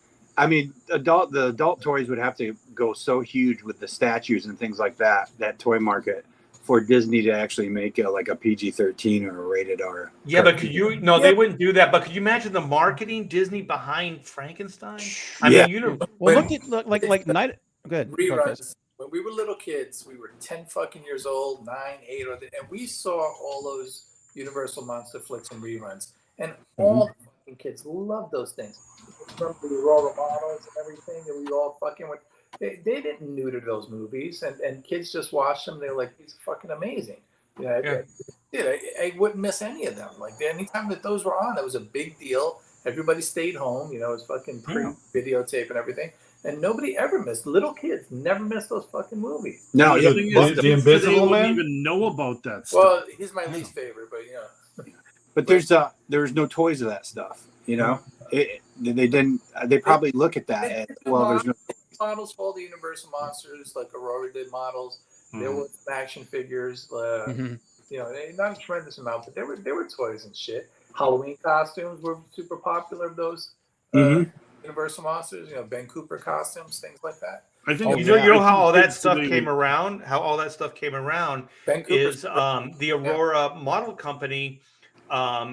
They just on a whim just thought, well, let's do the Universal models as model kits, right? So they went to the toy fair, and nobody was really behind it. Retailers, they didn't understand it, but the kids understood it because they were rerunning those things on TV. TV was a fairly new medium, and they were basically broadcasting the Universal monster stuff. And so the kids knew it. The adults didn't really know it. So that stuff caught fire. And I always thought, to this day, Universal's got a cash cow that they're kind of sitting on, but don't do anything with it. And that is one of the great things about Disney. That's why, like, when Lucas sold Star Wars to Disney, I understood it, because Disney has a way of creating icons, right? Those IPs can have a life outside of even your death. So I thought that Lucas, with Lucasfilm and LucasArts and all that stuff, I thought it could only go so far. But with Disney, it made sense. So I remember reading an article, this was way back when, where Warner Brothers executive was talking about how unfair it is in the marketplace that Disney is able to do what they do and Warner Brothers, can't. And I always thought, well, you have just as much going on as Disney does, but Disney markets and licenses everything. They don't let anything go. And they keep things alive. I mean, how did you got Snow White was their first feature? People still know Snow White because Disney won't let it die. And we all have our own IPs. And God forbid if we pass, but if we do, that's the end of our IPs. You know what I mean? So the thing is, if you can partner with an entity that can go beyond that and can keep that thing alive, that's great. And I do think that that's probably one of Disney's strengths, is that they can keep these franchise relevant and they can keep them moving. The biggest problem is, I think, just getting back on the Iger stuff, is that I think you have a company that has utter contempt for those things. I think you have executives that don't hold that stuff in high praise. I worked in comics, and towards the end there were people that didn't even understand a lot of these IPs. They didn't understand comics. They didn't understand these heroes. They didn't even understand what is fundamentally a hero. Like when we first started this broadcast, we were talking about that. They don't even understand the fundamental hero's journey, let alone anything else. And so these become problematic. What was somebody saying? Like, third generation will always destroy. So you have the first generation that creates it, the second generation's raised with the respect of it, and then the third generation will destroy it. So right now we're in the third generation of most of these things, and you have a bunch of people that have no reverence for it, they have contempt for it, And the horrorish thing with Disney is they only use Walt's name when they think they can get cachet out of it. Like you see these young guys in interviews and stuff, and they'll drop Walt's name with reverence, and he did this and he did that. But it's all it is a marketing tool. It's just a shorthand way of like, hey, we love Disney. You know, it's like I know you guys know this because it was so phony baloney. When Marvel first started, you see all these cool behind the scenes stuff on DVDs, and then you'd have all these actors go, oh, Marvel was part of my growing up. You know, like even if it was what's her name who played Pepper Potts, you know, she said, you know, I really, Gwyneth Paltrow. Gwyneth Paltrow. She goes, I didn't really read the comics, but I had two brothers and they read them, and the comics were all over the place, and they had the Underoos and they played Spider-Man and all this stuff. Wow. And I'm like, this is such a reach. This is such phony baloney. Like, you know, it must be in their contract to say these things because they all say basically the same thing. And they pay respect, or they talk about like Stan Lee, like they really know what Stan Lee is all about, you know, or they'll drop like Jack Kirby when they were talking about the what the hell was that? I mean, as great as Iron Man as Robert Downey was, when he was a kid, he was not reading comics. He was doing coke because he was in college. So Iron Man coke, sleeping with hookers. Exactly. But you know what I mean? Like these people, they genuinely don't have any respect for what came before. Art, I did a video recently exactly on this topic because Nate Moore, who's the producer for Marvel for Wakanda Forever, specifically was being interviewed and talking about a couple things. One, how they ruined Namor, but also, which, by the way, Mandy. The producer's name is Nate Moore. Let's get Mandy in here. Yeah, that's a weird coincidence, right? Yeah, Nate Moore and Namor. Namor. But anyway, he specifically said in an interview, like, look, you know, we get red flags go off when we speak to a writer and they say they really love the comic books. And you're like, what? Like, he goes, well, look, the reason is that we want to do the best possible take for a story, for a movie, not necessarily like redo issue 15 of some comic. Because, you know, for the comics, it's great and we all love the comics, but we want to do basically whatever we want to do with these characters and these stories. But just completely no respect for what came before. Just openly saying it's really, really terrible. I did it. And well, let me bring this up because I've heard this idea as well, and now I got you and Adam knows a lot about business.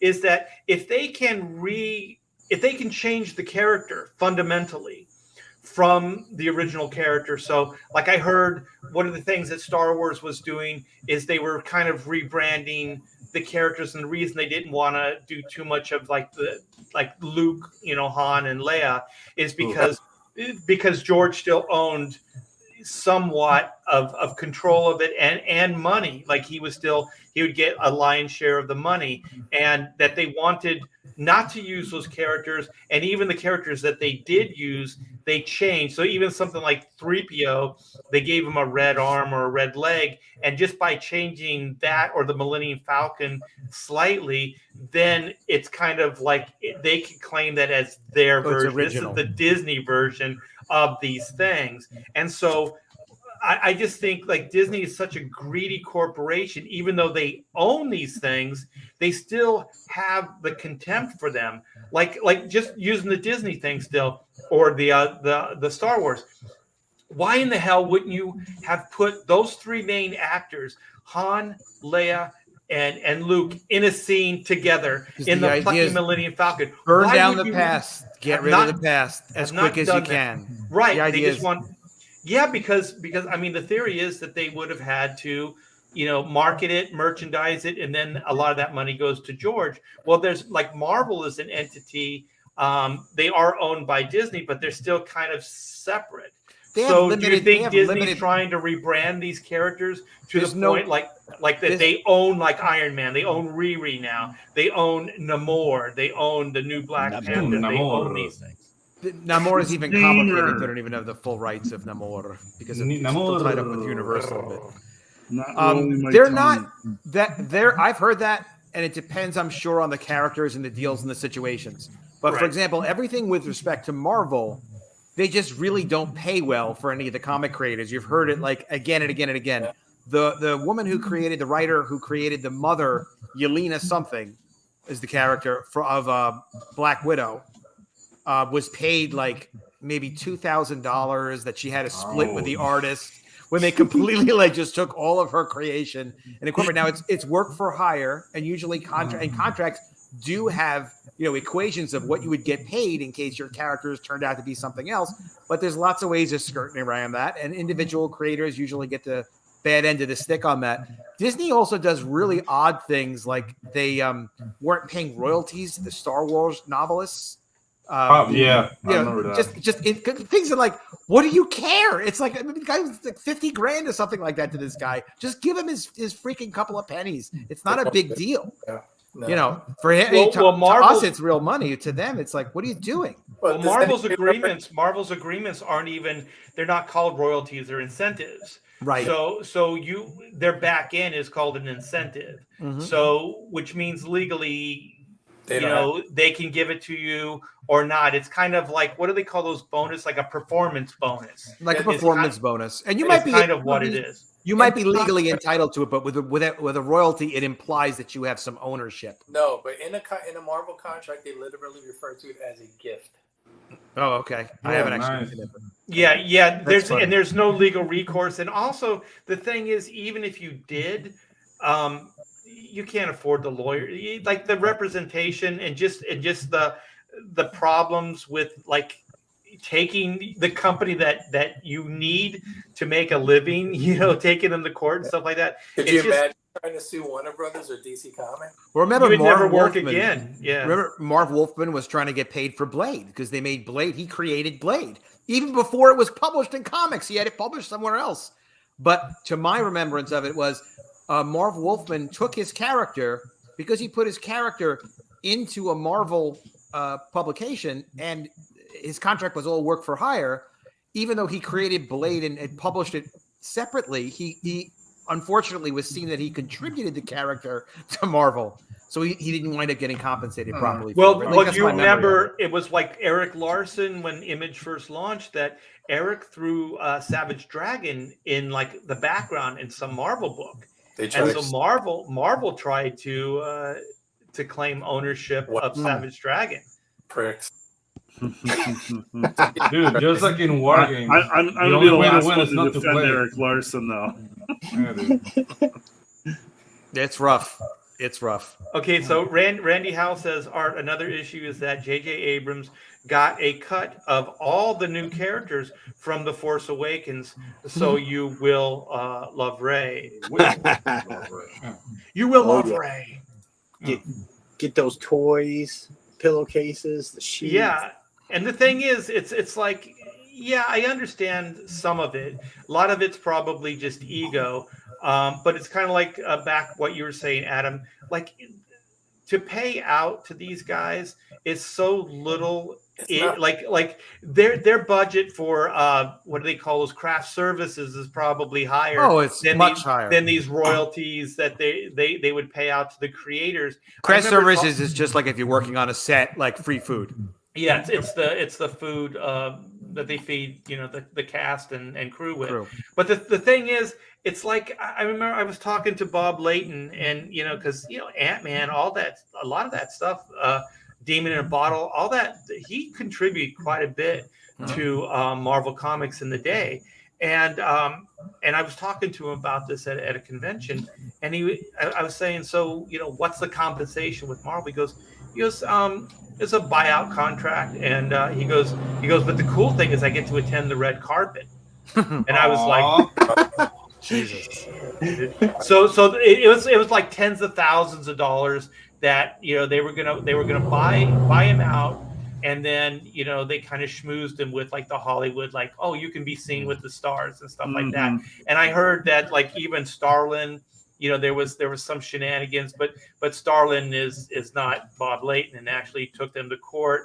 And even Stan Lee, like the first Spider-Man movie, the Sony stuff, I heard that Marvel was trying to wiggle out of the contract because they made so much money, and Stan had something in the contract that they probably saw the bottom line, the amount that they were going to have to pay out to this guy, and they tried to weasel out of it. And Stan had to sue Marvel. Like from my understanding, Stan has sued Marvel many times, throughout his illustrious career. Not surprising. Yeah, Jim Starlin told me that when it came to Thanos, because he was talking to Marvel about doing another Thanos story, and this was before Avengers, and they kept saying no, it wasn't the right time. So he knew something was weird at Marvel, the way the editors did and didn't respond to him. So he finally went up there and found out when they moved Marvel offices, they lost his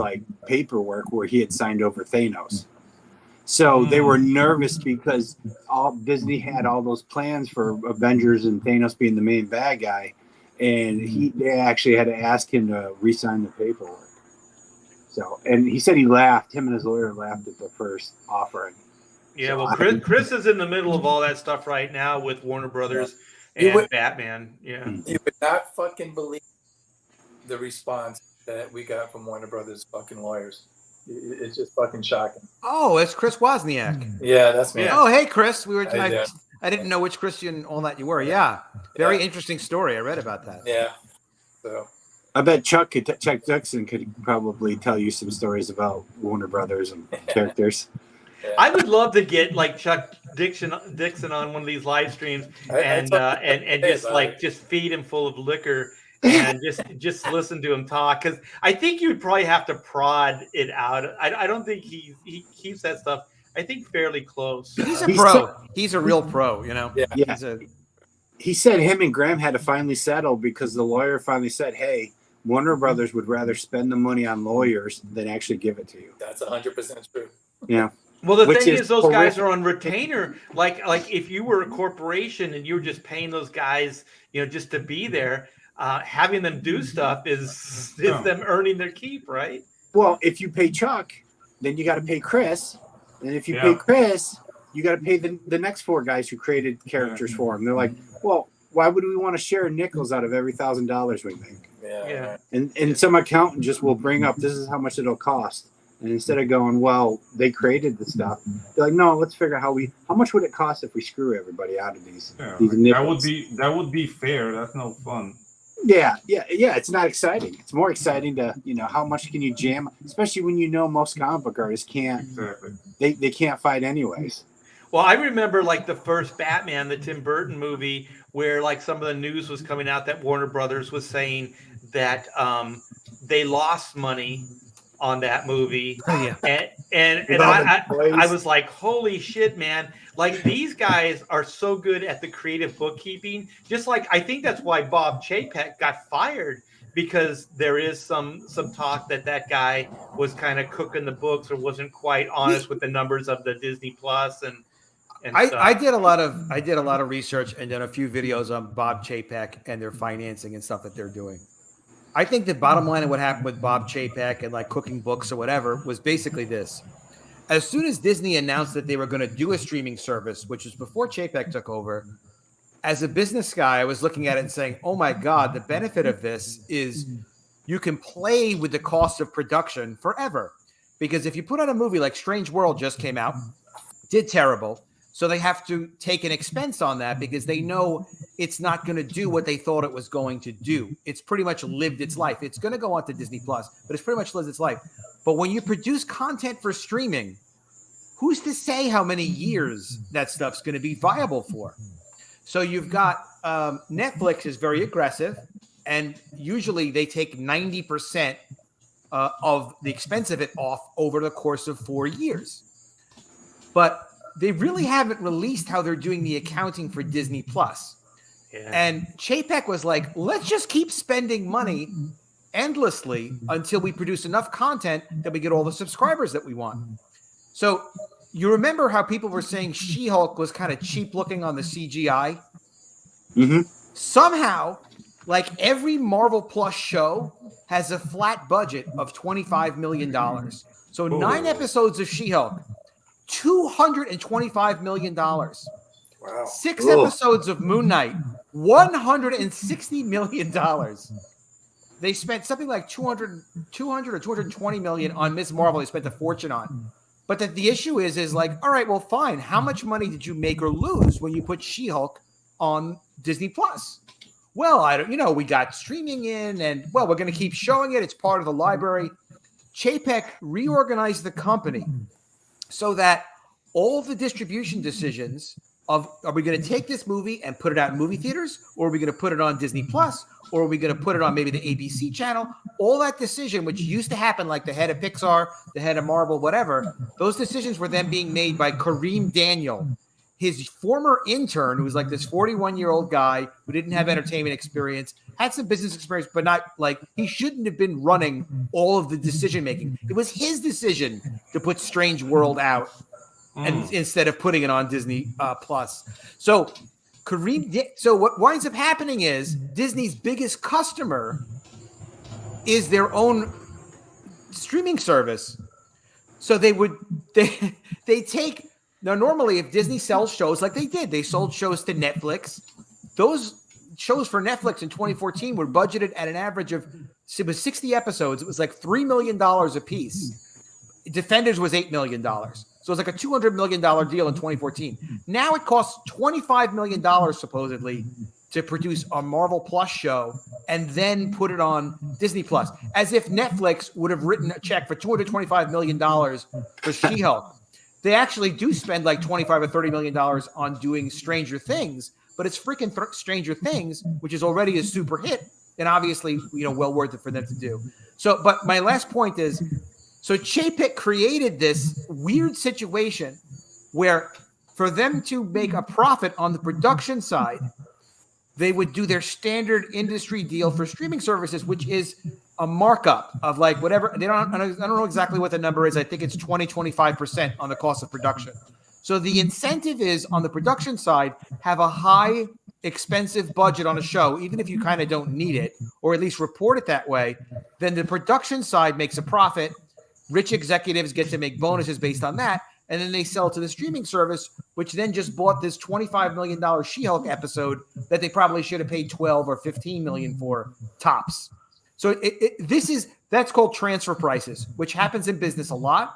When one part of the company is the manufacturer, another part of the company is the distributor, they sell to each other. It screws everything up. Has to be managed like incredibly carefully, or the incentives become off the wall. So now I'm going to ask you. Go ahead. No, I was just going to say. So to the point of Stranger Things, and this is something Deadline was talking about too. It's not just me. Deadline was saying, so now with Iger back, Iger is going to kill all of that structure of just, he fired this Kareem Daniel like immediately. Yeah, he was the first to go. Right after Chapek. I knew he got canned right away. Right after Chapek. So what Iger is structuring is, so could you imagine you're at Pixar, you're making a movie. It's like, well, are we making it for the streaming service? Because I would like to address the subject matter and the budget and have it be appropriate for the streaming service. Well, I don't know. It's up to Kareem. So just make it so it could go either way. Oh, okay. That's just going to be like an extra $50 million. So you start budgeting TV shows with like movie budgets, or like, at least theatrical. Of course, I know a lot, but I don't know all the details. But you could just see the writing on the wall of now Strange World effed up.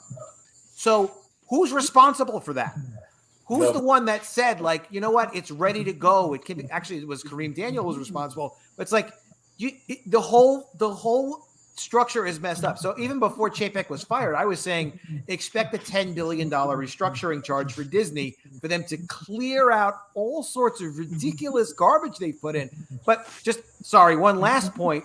When Chapek said, we want to produce more, they spent $15 billion in streaming content, not just Disney Plus, but including ESPN rights and including the Hulu contribution or whatever. But still, it was like $8 billion more than expected. So if Art and I are going to publish comics and all of a sudden it's like, well, you know what? This year we want to put out, instead of 2 comics, we want to put out 7 comics. And don't worry how much it costs. It's like, all right, well, if you're going to be even half decent, you're not going to get, value for money. You're going to get what She-Hulk is, overpriced, lousy quality, and no value. So now they have to go back because they're going to get forced to do this because they're going to do it because if they don't do it, eventually it's going to kill them. And now they can say, "Oh, we have to restructure." So they're going to get shareholders are sticking their nose in now. Nelson Peltz, listen for that name. Yeah, you know who he is. Well, I want to ask you because this is a big question I had from the very beginning with streaming. Okay, so Disney had the Disney Channel. They also own ABC. They already have broadcast, they have cable and they have a broadcast network, right? So why is streaming Netflix. so much more of this big deal Why is it versus appealing? having your own network? Because Only the streaming thing is It's money. it's exactly the same as the Disney Channel, right? Disney- I mean, the content they create, exclusive content for a network. It's the same thing. The only thing I see that's different is that one is broadcasted, it's subscription based, but even Disney Channel was originally subscription based. I mean, you had to pay for the cable, network. So you have it on the computer, which more people are on computer probably than network TV. So that's the only advantage I can see. And then there's Netflix that has a successful business model. But other than that, I don't understand it. It's the same thing that happened with Twitter. It's the same thing that happened with Facebook. It's older people. It's young people discovering something new. Facebook, Twitter, Netflix, and them all buying into it.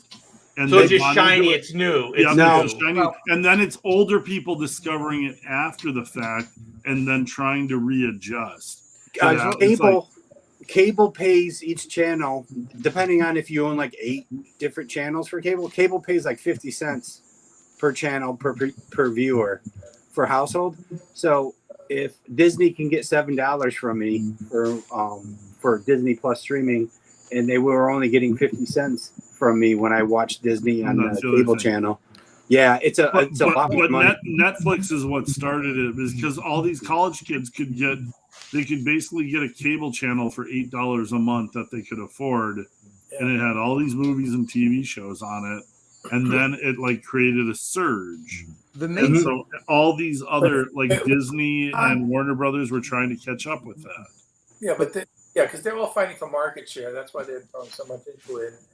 They know eventually streaming. And actually, Disney Plus's market share is quite good. They have 15% of the domestic U.S. market, equal to HBO Max.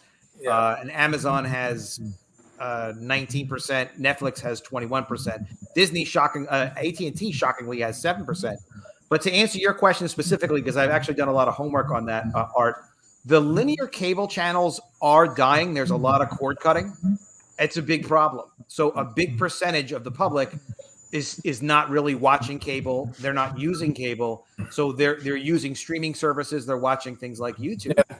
I have cable. I have every streaming service, all of them, and I don't watch any of them. But there's all kinds of bundling people doing the streaming services, which in a lot of cases makes sense. Disney has a very strong bundle.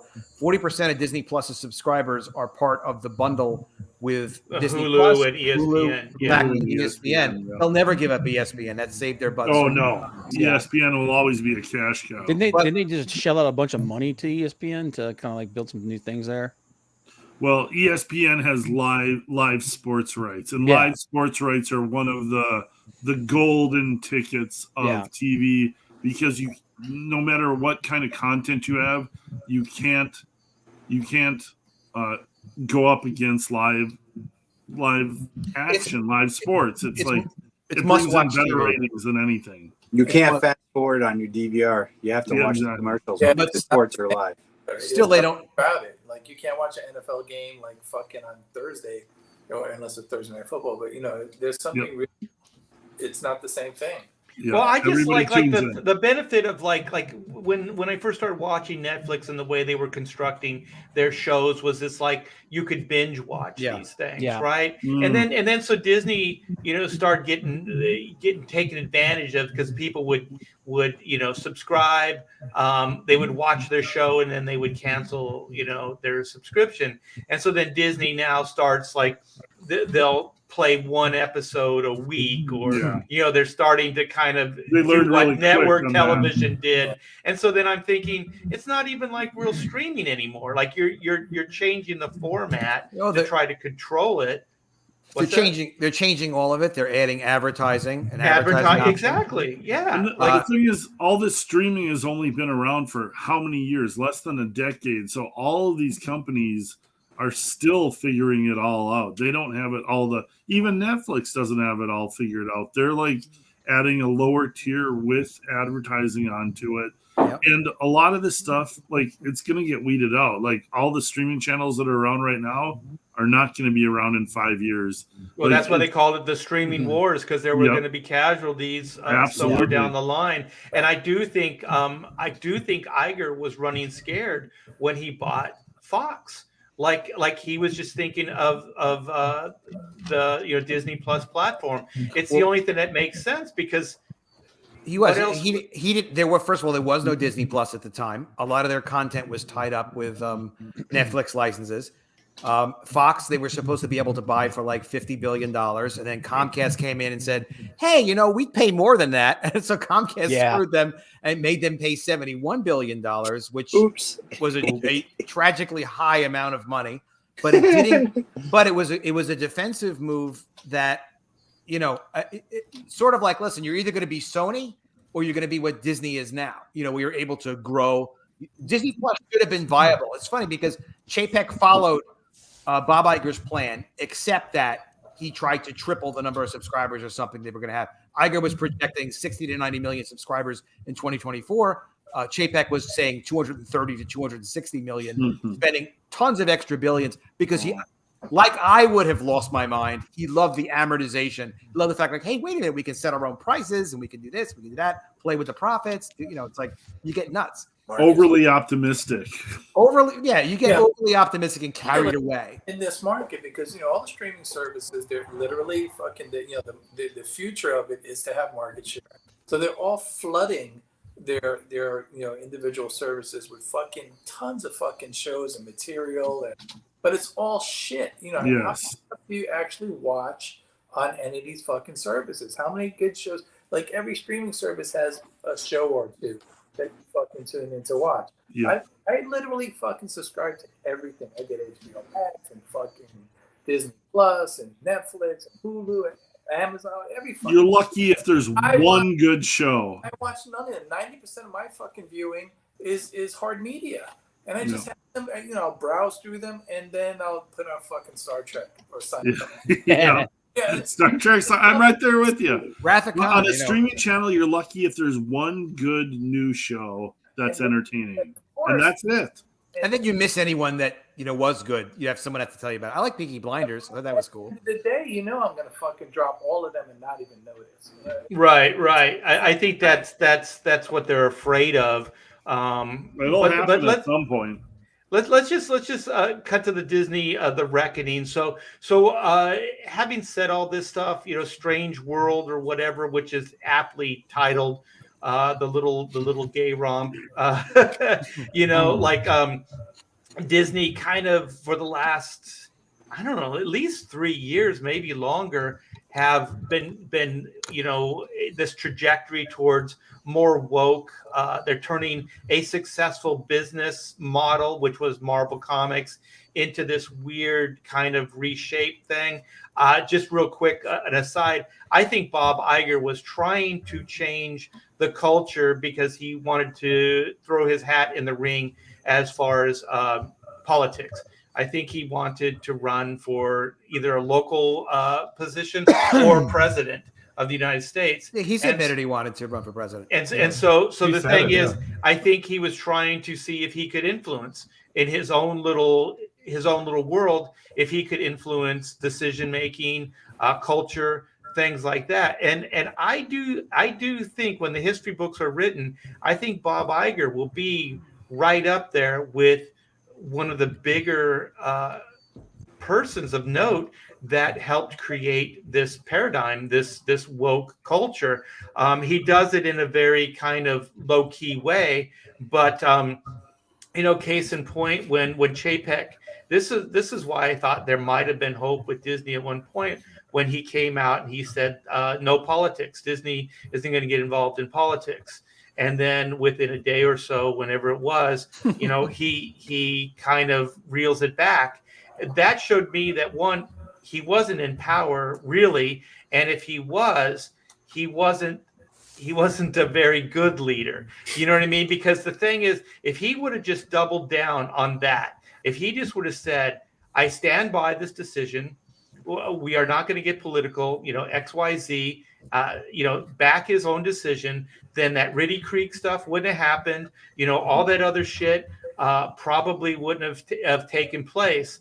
But I think that was the beginning of the end. So I don't know if there was any hope with Chapek. I gave him that brief moment in time, but I do think that even if he would have stayed, it would have been constant upstream swimming. I don't think he had the power of Zaslav. I don't think he had the marching orders that guy did. But I do think he was trying to do the same thing. I think he was trying to save Disney some major cash because they had spent so damn much under the Iger regime that they're in the hole. And I believe they still are. I still think they are in dire straits. We haven't even talked about the potential Apple merger. You got a super chat that's reiterating a lot of your points. Yeah. Okay. Randy Howell, thank you so much for the $5 super chat. To paraphrase another Bob, Robert Oppenheimer, I have become Disney, the destroyer of IP. Okay, guys. So we all agree that Iger is not the answer to save Disney. Who in your mind you see saving this company? Nobody, absolutely. I propose one person, and I mean he's dead. It's Adam Post. No. I propose the Grand Spanish Inquisitor Torquemada. Just go in, torture and kill everybody in there, and just let it burn because there's no use. Maybe Attila or Genghis Khan. Wait, they need something like that to just. Why did I think we were going to get a serious answer out of it? There is one guy on the fringes, and his name is Nelson Peltz. Okay. And he's a shareholder. Yeah. He is a shareholder, but he's more than a shareholder too. Like there was a guy who came along about a few months ago. His name is Dan Loeb, who's a similar guy to Nelson Peltz. Dan Loeb is kind of a woke guy, but he's a down-to-earth business guy. So he wants companies to make money. So he was able to push a new board of directors member on the board of Disney, and that helps. So these activist investors are looking at Disney. Dan Loeb is one of them. Activist doesn't mean that they want SJW stuff or woke stuff. Activist means that they want changes in the business because they think it's not being managed well. Nelson Peltz is from back in the days with Mike Milken in the 1980s. And as much as like one single investor can't necessarily do all that much, Dan Loeb has already changed the board of directors by adding one person. But Nelson Peltz successfully messed with and got on the board of General Electric. He was fighting with DuPont, didn't get on the board there. He got on the board of a multi-billion-dollar company called Unilever. I know he was involved with Wendy's and the sale of Wendy's, I think. So he's been involved in a lot of stuff. And his take is he don't like no Bob Iger. He does not like Bob Iger. He didn't want him back. And he thinks they should be cutting a lot of costs and they should sell the company. That's the take that he's been putting out. But is he good with an Iron Maiden? Is he good with what? With an Iron Maiden. An Iron Maiden? You know the coffin with the spikes inside, and I don't know. So I want to get your guys' opinion because you guys obviously know more about this than me. Selling Disney to Apple. Does that solve any problems? Like, I mean, it solves their money. Is that the only buy? That's the only buyer. That's the only big enough company out there, right? That's the only move, right? It solves their money issues in the moment, but does it solve creative issues? They don't care about No, and the thing with Apple is that Apple is coming for a huge reckoning because his new iPhone is tanked. Their company in China is shut, so no new iPhones are coming. Well, and they're facing they're facing huge losses in Europe for their practices. Like Apple, it looks fine right now, but their future for Apple is not great. No, so and they have to worry about Congress. Congress is going to come after them for a monopoly. I mean, they're in trouble on the App Store already. Yeah. I think there is a chance that Apple could buy Disney, but not tomorrow. And you know, even if they said tomorrow we want to do this, both of their board of directors would have to vote on it. So that takes months. They put that. So and it would if they take bought Disney, a long time. There's so much repercussions for that they might not even want to deal with it. As a well, I think what you were saying is right, Adam. They gave Iger 2 years. So my take is that Iger's probably going to try to prep Disney for sale. That's what I think he's going to do here and now, try to put on a good face. And I do think that he's going to try to prep Disney for sale, because I do believe that there is some deeper issues. Like, this is just the tip of the iceberg that we know of. I think Disney is in dire straits right now. I sincerely do. And I don't think they clearly have Apple? Leadership. I think there are too many things. There's too many things that play right now that lead to that iceberg. There are just too many things right now that lead to really bad business. There's also ESG that we haven't even talked about. There's a bunch of investors, BlackRock, stuff like that are coming in there and having a pretty strong voice in decision making as far as the investors and the board as well. So I think there are some serious problems with this company. There are major pressures. Just one thing to keep in mind. Here's what their debt situation is. They owe like $50 billion. Only. Near as I know. Which is the same as Warner Bros. Discovery. They're in a better position, cash to debt, than Warner Bros. Discovery is. They have $11.6 billion on hand in terms of short-term cash. And they do have money coming in. But what Chapek did, unfortunately, was he really was so focused on whatever pushing his strategies were. A lot of the magic did get kind of pushed away. So he raised prices at theme parks. People were getting upset. And he's like, well, you know what? Kind of too bad. Even when Chapek had said he was dissing animation, I read what he said. He just said it in a bad way. All he was saying was that Chapek believed they could put some of the Fox content, some of the more mature library on Disney Plus. So all he was trying to say was, look, when kids go to bed at night, I think that some of the adults would like to watch something other than animation. And the response, the way it was taken, the way he said it, was just so not smooth that people thought, well, Disney, you're supposed to love animation. How could you say that? You must hate animation. He's disrespecting all the animators. Everything would just blow up on Chapek because he couldn't say anything. I think that the big problem that Bob Iger has now is Bob Iger, he's never managed. I was reading about this. I was like, shit, this is true. He's never managed big layoffs. And they've been making the company thicker and thicker and thicker. Not THICC thick, the bad kind of thick. Yeah. So they have a lot of extra overhead. Chapek put in all of these stupid transfer prices. So that how is it possible that every Marvel show should cost $25 million? Moon Knight should cost the same as She-Hulk? That doesn't make any sense. No. Yeah. So the reason why someone like Chapek does that is because when you have transfer prices, people in the companies argue. So well, we think we should get this price. Oh, you know what? That price is too much, and let's negotiate. They're like, listen, we can't negotiate this. Kareem Daniel heads distribution. He doesn't really know what he's doing. Just everybody make it $25 million. Is that enough? Yeah, sure. It's like, okay, well, but that's super inefficient and sloppy. So now Iger has to go in and be responsible for cleaning up all of that mess, which he's plenty at fault for, but not completely. But on top of that, Feige used to be competent. Feige put out the Avengers Endgame, and he took his hands off the wheel. He let Iger does not know how to deal with these creative people and keep them in the effing box that they need to be in to do their best work. He just lets them do whatever they want. And now look at the monsters they've created. I don't even know who's in charge of Pixar. Lasseter's gone because of the whatever sex abuse accusation. He hugged somebody. There's not much you can do. It is what it is. That's all these companies. But so that's really terrible. But you lose. You have Feige in charge of Marvel and Lucasfilm. You have Kathleen Kennedy. It's like, guys, just do whatever you want. What? Iger doesn't know what to do to rein these people in. All he knows how to do is to trick them into letting him buy their company.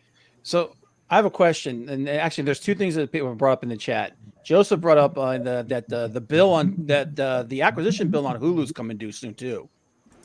Yeah. I don't know why they would buy Hulu. Hulu is not even really profitable. It's No. it's big and it does stuff. I think they got it because they thought they could get it at a discount. No, they needed Hulu because there was no streaming solution, and all their IP catalog was tied up. So so Iger was in a spot where it's like, listen, if I don't acquire Fox, I don't have a streaming solution.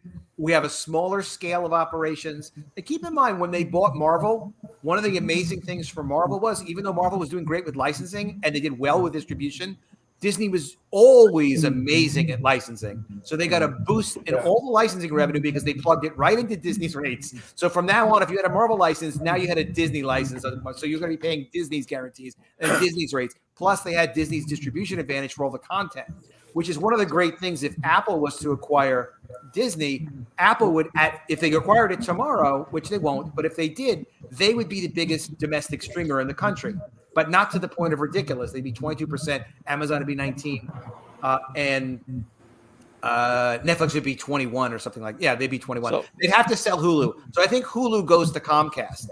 I don't see why Iger is going to write a $10 billion check to acquire 100% of something they can't manage. Not right now. Well, Hell no. Here's a question for you. Do they maybe not sell Disney outright, but maybe sell Pixar to Apple and make some kind of deal with them? Like do you maybe chop off a finger to save the hand? Yeah, that would be, of all the things they could sell, that would be the cleanest thing, because Pixar doesn't really. They've ruined all the IP anyway, so it's like you wouldn't be like, well, what happens to Toy Story? Oh, Buzz Lightyear, Yeah. So what do they have that anybody cares about it anymore? I mean, why not turn Pixar into a Marvel animation studio making the kind of films that you'd want to actually see? Or let's turn it into an elephant graveyard. So Richard Birdsall, hey Richard, what's up? Disney is dumpster fire mixed with an elephant graveyard. Yes. Nice. The one thing about Disney owing $50 billion is $50 billion is nothing in the economy. The Fed gave Citigroup $3.6 trillion in 2019 and 2020. So literally, the banks always make a lot of money. Yeah, the government can just pave over any debt they would want if they wanted to push Disney as more propaganda. But Disney is going to $50 billion in debt is not a bad thing for them. 50 billion in debt, like if they had 100 billion in debt, that'd be probably a problem for them. I haven't looked detailed enough at their financials, but they do still have lots and lots and lots of money coming in, and they can work through all of these problems. But they couldn't if Chapek was there, and just because Chapek doesn't inspire confidence in anyone, that was his problem. He couldn't sell their own management team on his ideas anymore. Well, I wouldn't follow him after, he goes out and says, that we're not going to get political. And then he rocks that back, within 24 hours or whatever the hell it was. And I'm like, you're a leader? Well, in the woke world, as you might have heard clips from Iger from the other day, they don't consider the woke agenda to be political. They consider that to be like human rights. Human rights. Yeah. So it's good storytelling. They're going to focus on storytelling. That's like the code. Like, we're going to focus on storytelling and telling good stories. That's code for the woke agenda. That's what. Yeah, when he said that in that interview, I was like, yeah, I'm done. Social engineering. That's impressive seeing somebody talk out of both sides of their face. Yeah. That's why if there's any Disney apologists or any of those people listening right now, it's not going to get better. Bob Iger is not the savior. Well, let's. Bob's going to start cutting me off soon. Yeah, real quick. There was a question that somebody asked. It kind of ties into the money thing and everything. It was about the Carlos Pacheco. The question was, when you guys worked at Marvel, did they offer you guys any kind of health insurance, anything like that? Because there was an article that said that Carlos had to go back to Spain because he had no insurance. Wow. No, there's no insurance. As a freelancer, there's no freelancer, man. The only way you get health insurance is with an exclusive contract. And those were few and far between. And you had to be either long-term or one of the top guys. Were any of you guys on a contract? That's the only time I heard of them. Yeah, at DC. But you had to pay for it. You had to, and it was a chunk of money. It wasn't. It's like they were offering. Like you could get in on their plan, basically. Yeah. Get in on their plan if you paid for it yourself. Yeah. Sign exclusive or die. Yeah. Wow. I actually 6 months for free because they didn't take it out of my checks, and then it was 6 months that was high. I'm like, how am I going to just? You guys are going to just pull 6 months out of one of my big checks? Oh yes, they will. No, they did. They said, "Oh, don't worry about it." Oh, that was nice. If it was Marvel, they would have. I remember when Marvel filed bankruptcy, they were going after people for overpayment. Yeah, for the like royalties. they were nickel and diamond people. Like, oh, our records show you. We overpaid you on a job by $100, and then you're like, "Well, prove it." And they go, "Well, we're just going to pull it from your next paycheck," and that's what they would do. There was no argument, there was no debate. There was just like, "Well, we're going to take it out of your next payment." Yeah, the bankruptcy laws were like Marvel didn't have to pay anybody royalties during that time, so anybody who got royalties owed them. But they didn't have to pay anybody anything. They could pull out at any moment. I worked for years under that agreement. But anyways, let's get into the reckoning. Okay, so where do you think Disney's going to go? Like, we'll just do a quick round robin, and we'll start with Chris. And just where do you think it's going to go? Is there going to be a reckoning? Is it going to get worse before it gets better? I mean, what do you think? Worse, unsalvageable without changing directions. They seem, unable to do that. And who's isn't Disney's granddaughter or something a major shareholder or something? And she's majorly woke too. Yeah. She's a effing big mouth, but I don't think she has influence other than she's a big mouth. Abigail Disney. Yeah. But for them to fucking salvage us, they have to fucking do a 180, and I just don't see that. They have to just go back. It's the same shit. It's the same fucking conversation with all these companies, Marvel, fucking Disney, Warner, but go back to telling fucking adventure stories that people want to see. They just refuse. They just keep they insist on pushing all this shit that they're into. Nobody gives a fuck about it. Nobody wants it forced into their homes, and nobody's going to pay for it. Well, let me add to what you were saying. Like Disney had everything when they bought Marvel, right? They had the Disney princesses, so they had the female audience, and then they had Marvel, which was the male audience, and then they weren't happy with that, and then they turned Marvel into something that nobody even recognizes anymore. Why? Yeah, they specifically bought Marvel. You could see quotes from the time. I mentioned videos every now and then. I think it was 2009 or something like that. But they specifically say we're buying it to get the boys market.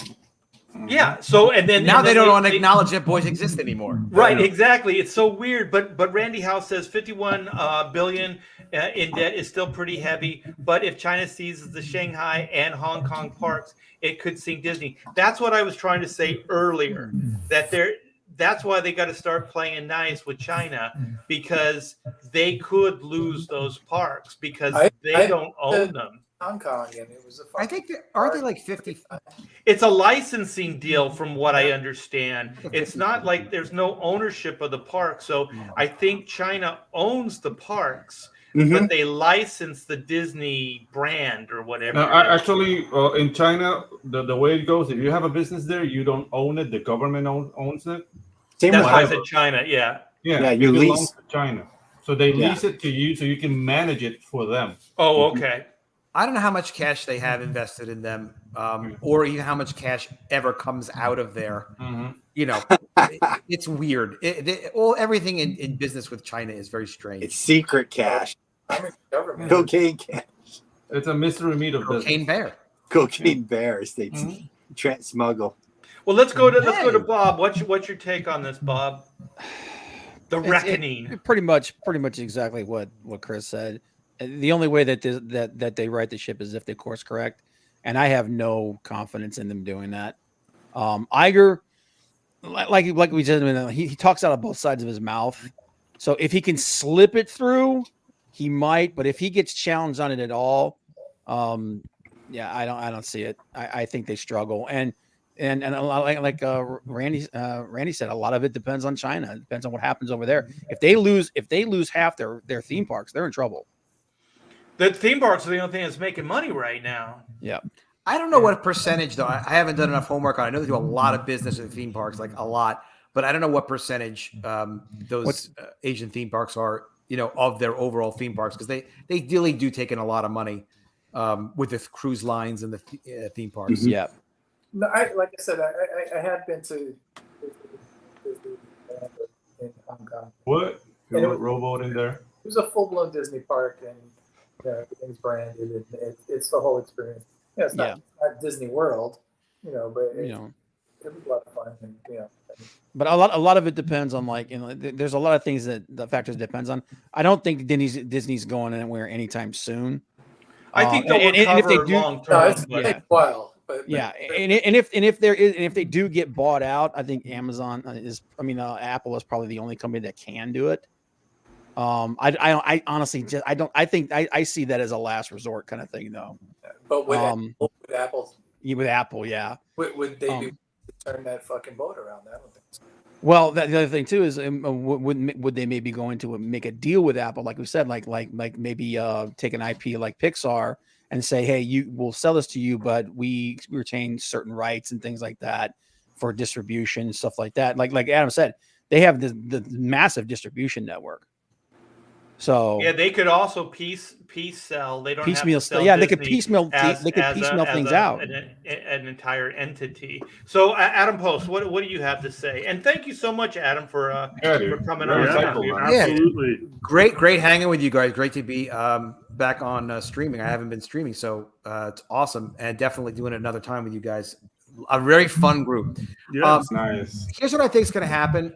There's one thing that's really unfortunate, but it's reality. I don't know if you guys heard about this fandom survey. I think it's fandom.com. They surveyed like 5,000 of their entertainment consuming customers and asked them about Marvel and DC and other stuff like that. And they have actual stats. And what they said when they interviewed these people were Marvel fans who consume like TV and their film content, 81% of them said that they would see anything Marvel.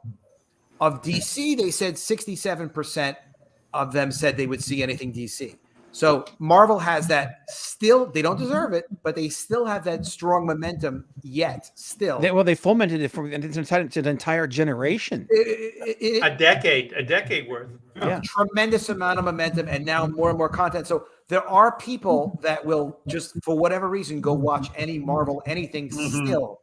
That is why, Thor does over $700 million, which ain't no billion, but it's still kind of a lot of money. Doctor Strange, $950 million, probably because somewhat of his tie-in with Spider-Man, but they still have a bit of a machine until they completely destroy it with some of their next phase of garbage. But that stuff's got to continue. I think what Chapek has been doing, where he got so enthusiastic about it doesn't matter what it costs. Let's just get streaming customers. Let's spend all these extra billions. Let's not fight. Let's just pay incredibly high budgets for production.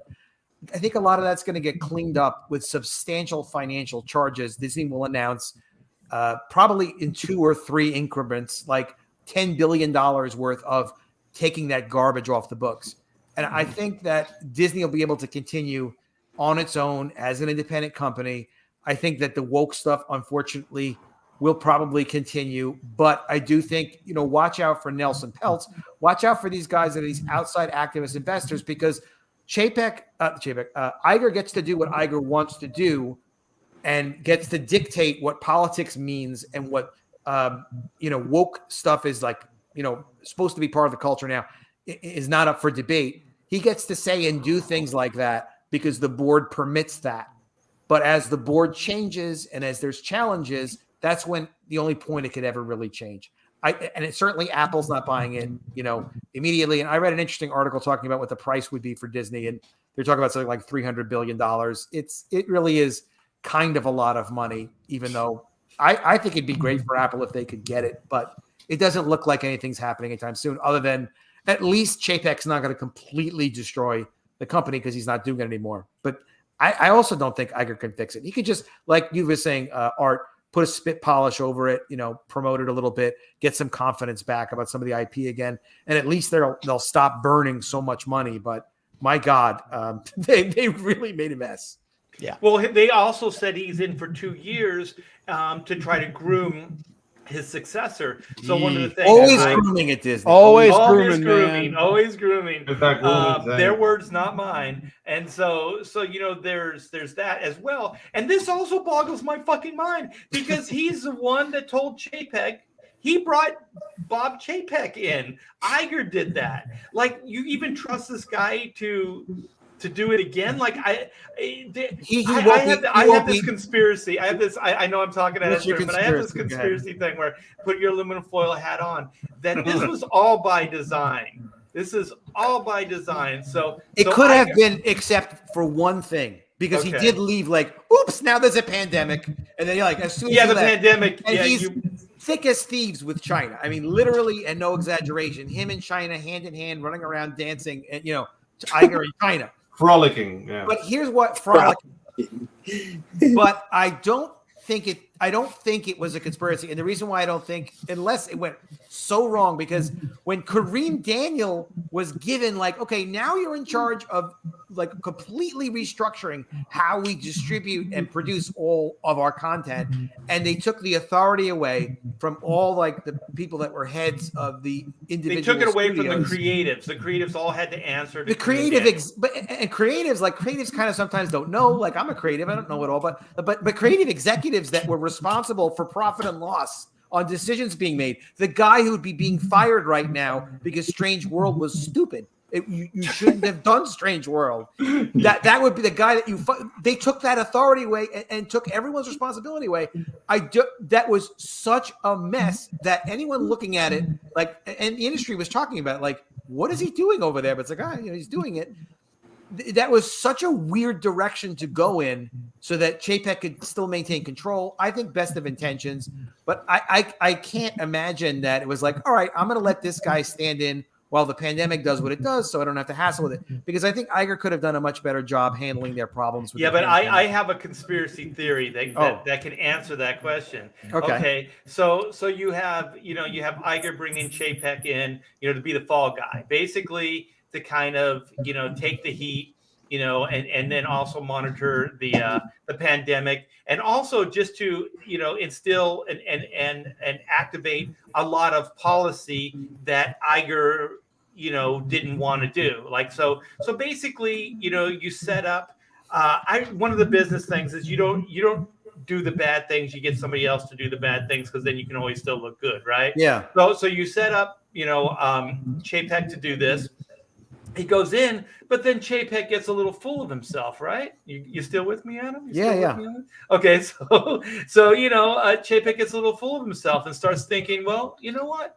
Maybe I'll start doing some stuff. And so that Daniels, whatever that guy's name is, that Kareem Daniels, that dude's a loyalist. Like, He was a Chapek guy before all this happened.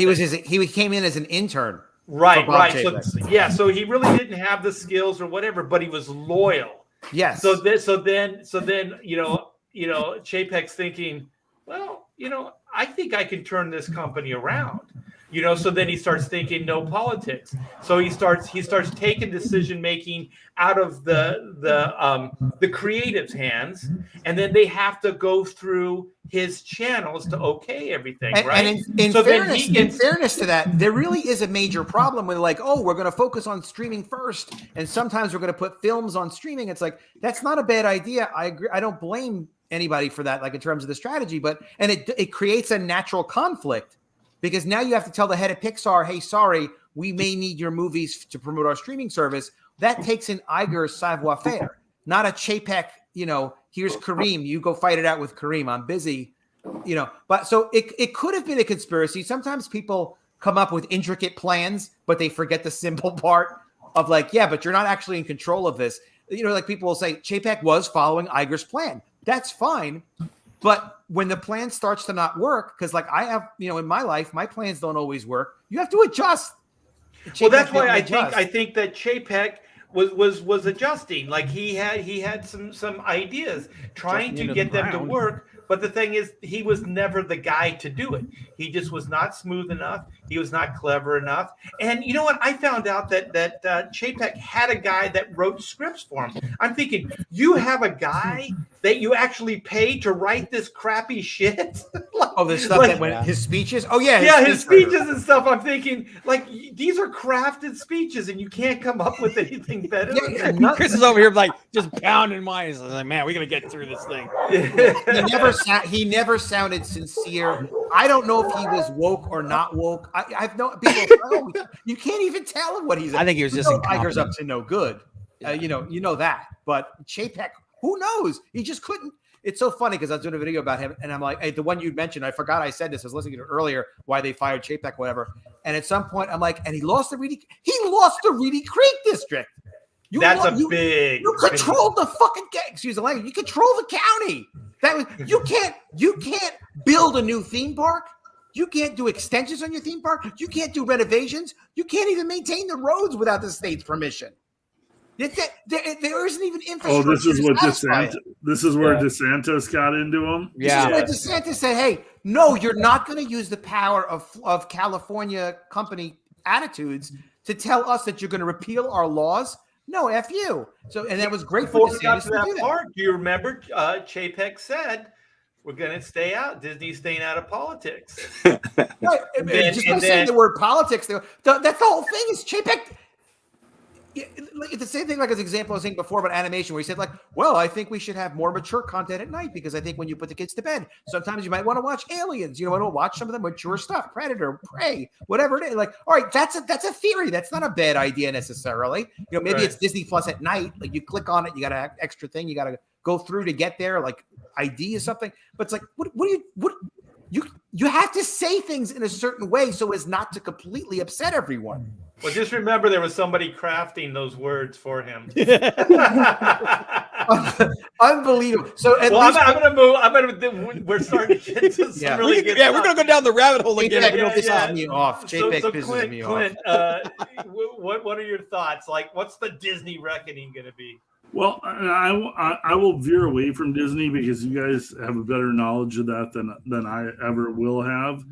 But I'm an optimist. I'm always an eternal optimist, and I look at stuff, and it's Paramount. I look at Top Gun Maverick. I look at Yellowstone, and those are non-woke. Those are middle of the road. You're going to get an audience from both sides. That is what I remember from old school entertaining movies and TV shows. You have heroes, you have bad guys. It's a little of something for everybody. It's not woke. It's not agenda oriented. It's just good storytelling. It's what we all remember growing up on: action adventure with a hero and a good guy and a bad guy, and the good guy wins. And that's just kind of, I'm putting all of my cards into that. I'm hoping Paramount keeps pushing that agenda. I hope some of these I hope with the success that they've had, that some of these other studios are gonna their stockholders, whoever's got their fingers on the purse strings, because that's what it all comes down to. If you got people with an agenda on the purse strings, they're going to keep pushing their agenda. But if you've got people that want to make money on the purse strings, and there's only one thing I believe in life, and it's capitalism. Yep. That's the only thing I believe Merit. in. Yep. Merit. So that's what I'm hoping. Like, cool. Tom Cruise opened everybody's eyes. Yellowstone's been doing it on TV. I hope that agenda keeps getting pushed forward. I hope people are greedy. Greed is good. If you get to hear sometimes David Zaslav talk about brands and characters and how important it is to satisfy the audience. Zaslav says the audience will tell us what's good. Yeah, stuff like that's like yes, exactly. That's what I want to hear. What? That's common sense. It's just what? You just heard Marvel say the fucking opposite, where they were like, "Oh, what a concept!" People that have been in the old comics, hire a screenwriter that knows. That likes that old stuff. That's a red flag for us. So what the red flag. Well, these are people. Yeah. Oh, sorry. These are people that think capitalism's evil, and Yes. capitalism is probably one of the most fairest way of trading goods and services, because It's people the vote. only way. People okay. vote with their dollar. So if somebody likes something, what is a better way to gauge it than if somebody pays you money for it? You know, capitalism is horrible for the lazy loser. That's the Yes. No, but right. they want power. Socialism, there are plenty of rich people, the ones a few at the top. Everyone else is poor. You know, communism is the same. This country, politics tell you real quick. We're either all going to be communists or we're going to be nationalists. That's it. There's nothing in the middle. There's no conservative anymore. We're either going to support and love our country and the people in our country and do things for the people in our country, or we're going to be stuck in this communist system they're trying to push us. Well, listen, if we're going to talk politics, I'm voting for Kanye, and that's the thing. You mean yay, Chris? I love You that mean Kanye yay. had the balls on him to go to fly out to Trump and ask Trump to be his VP. Crazy. Talk about the most delusional, unobservant person in the world. Yeah. Pedro. Pedro. Yeah. I would have paid The good Reckoning. money to see Trump's face when The Kanye Reckoning. asked him to be VP. What do I see Disney? What do I see for Disney in the future? Toilets. Let's flush them. And manure. Just nothing. I expect nothing from them. I lost interest. I mean, there's a lot of people who still love Disney, and there's like the Disney. I think they're in love with the idea of Disney. Yeah, but The I mean, memory. there's the Disney zombie, the guy who would go to the park like, what? It's $6,000 for my whole family. I don't care. Like they still have that. But if they keep acting the way they are acting, they're gonna lose them too. You know, it's scary. They have a lot of single adults that are into Disney and go to the parks. Like even a majority. I forgot the numbers, but this is a separate story. Mm-hmm. So families is kind of they don't want not the families market. anymore. They don't want families anymore because families are like going there on a budget. They want like the high roller spender, and all the prices are hiking up for this high roller spender that doesn't exist because everybody got fired at Twitter. So who's got the money to go to Disney now? Nobody. So toilets, sir. Well, not in a recession. I mean that's another thing that we didn't even enter into it. I mean, Disney's hurting this bad, and there's a recession coming. So, hey, Todd, Mr. Mulrooney, we need your reckoning. What's the end point? What's the Disney reckoning? Dude, what do you see for the future? Have you not been here for the last? No, I have. I'm trying not to answer this like the same way everyone else was. Okay. So I'm just trying to think about it a little bit as far as like Disney Plus will be here, right? Mm-hmm. Yeah, I think someone said something about selling off fingers. You sell off ABC. ABC's dying anyway. Maybe you get something for it. Maybe you don't. I don't know if they can. What stake they have and who. What the heck? We got a little glitch in the system there. Keep going. I'm sorry, Todd. So either they don't put more money into Hulu or they sell it, right? Yeah. So that helps. They have to come off more friendly to everybody.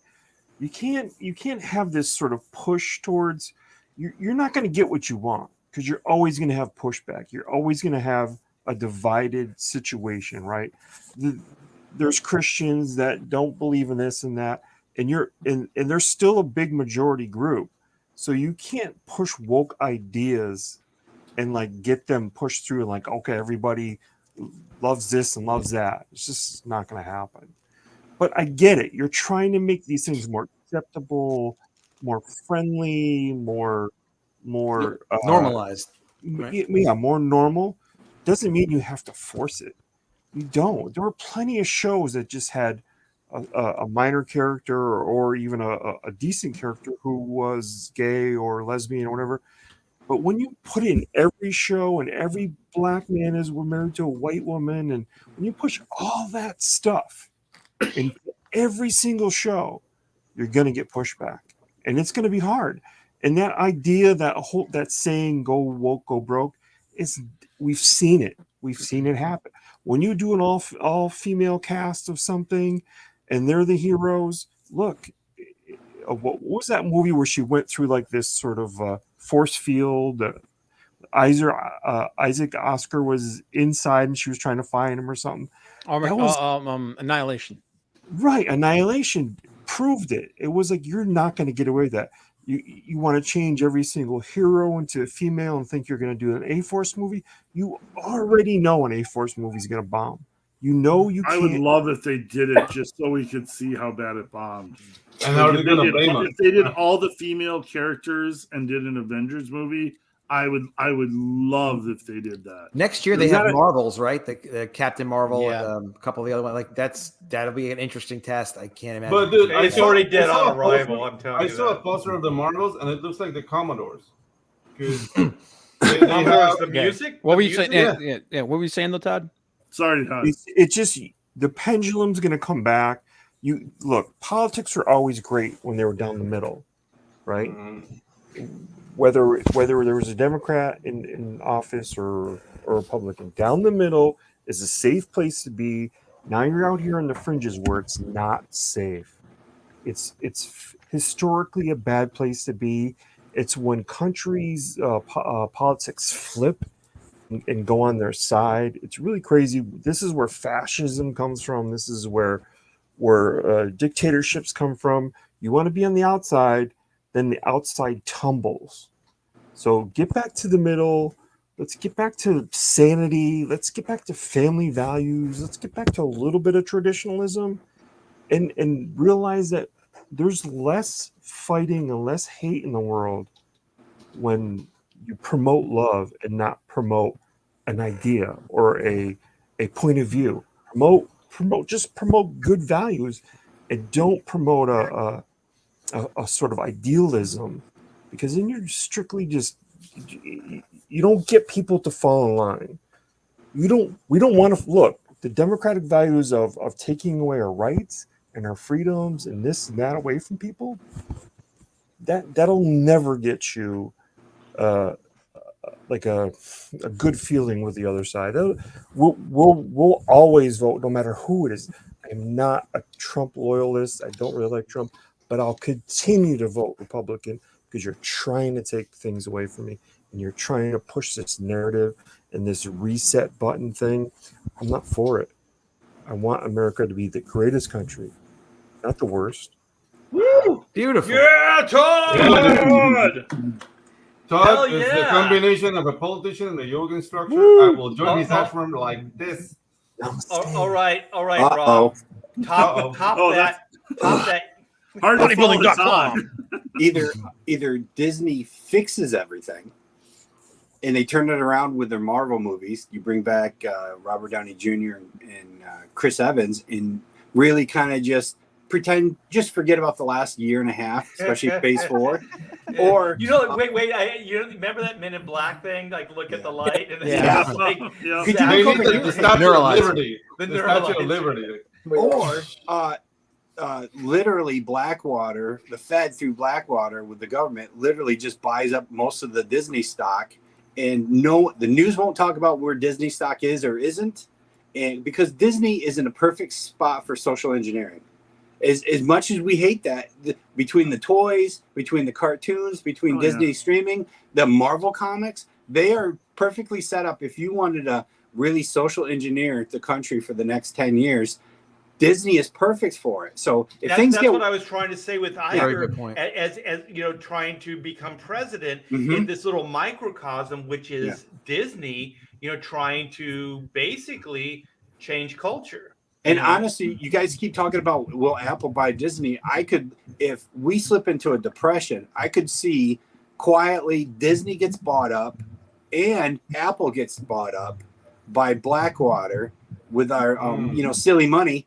And Blackwater or Blackwater? What is Blackwater? Blackwater, a lot of times the Fed uses Blackwater to prop up companies. Blackwater is a multi-conglomerate multi-trillion-dollar company that owns. I think it's Black. I think that's BlackRock because Blackwater is the security guys. Oh, okay. So BlackRock. It's BlackRock, but there's also another sister company, not sister company, but Blackstone. But there's billionaire, and then there's Black Pebble. Yeah, and then there's Black Boulder, Black Adam. Yeah, and there's Black Chick, which is the blue on black. Yeah, blue on so black.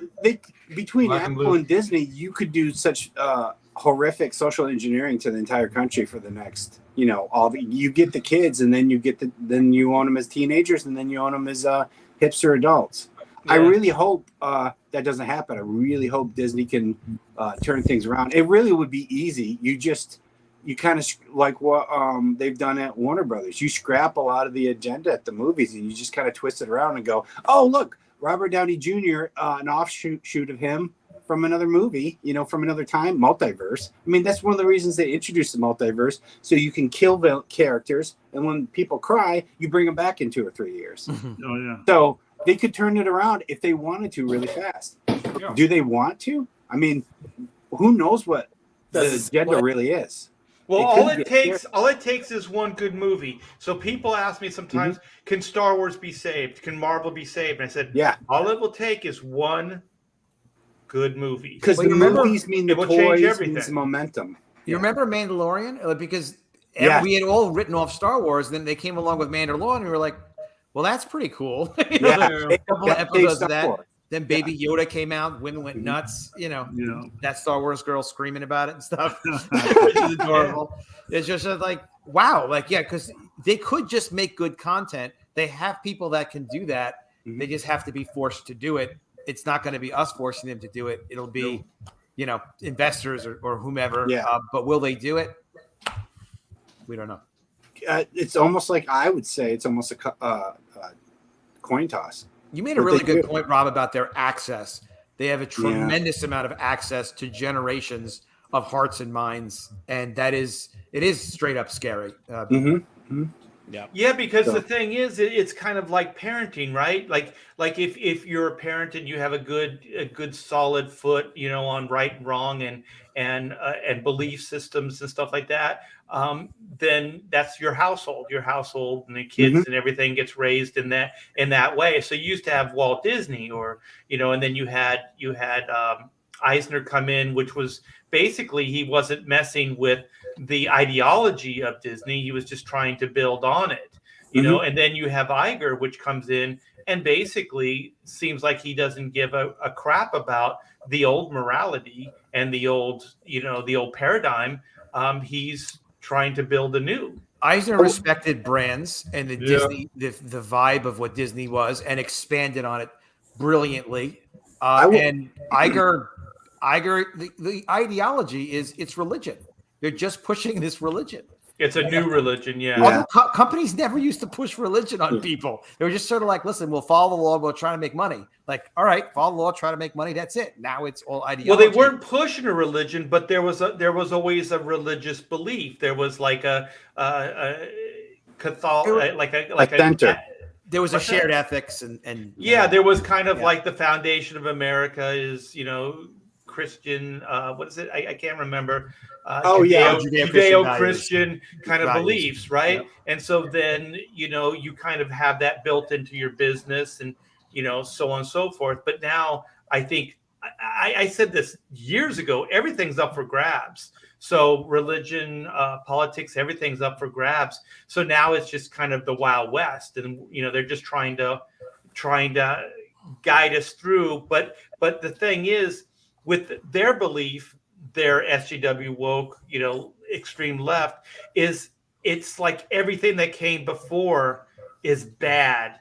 Like our founding fathers, just everything. If you think about it, it's all the same thing. It's all cut out of the same belief system. That anything that came before, there's sheer contempt for, and that there's an arrogance thinking that they can do it better. Right. So we're going to be more inclusive. Marvel's going to be more inclusive, whatever. But these ideas, like all of us are like more inclusive. What are you talking about? Comics have been doing these things for decades, forever. There's been when they say women. Inclusive, they mean exclusive. What's evil to us is good to them, and what's good to them is evil to us. Well, they're trying to sell it like it's virtue, but it's all marketing. There's no sincerity. There's no reality behind it, because the reality, they're looking the other way. They don't care about it because it's bad.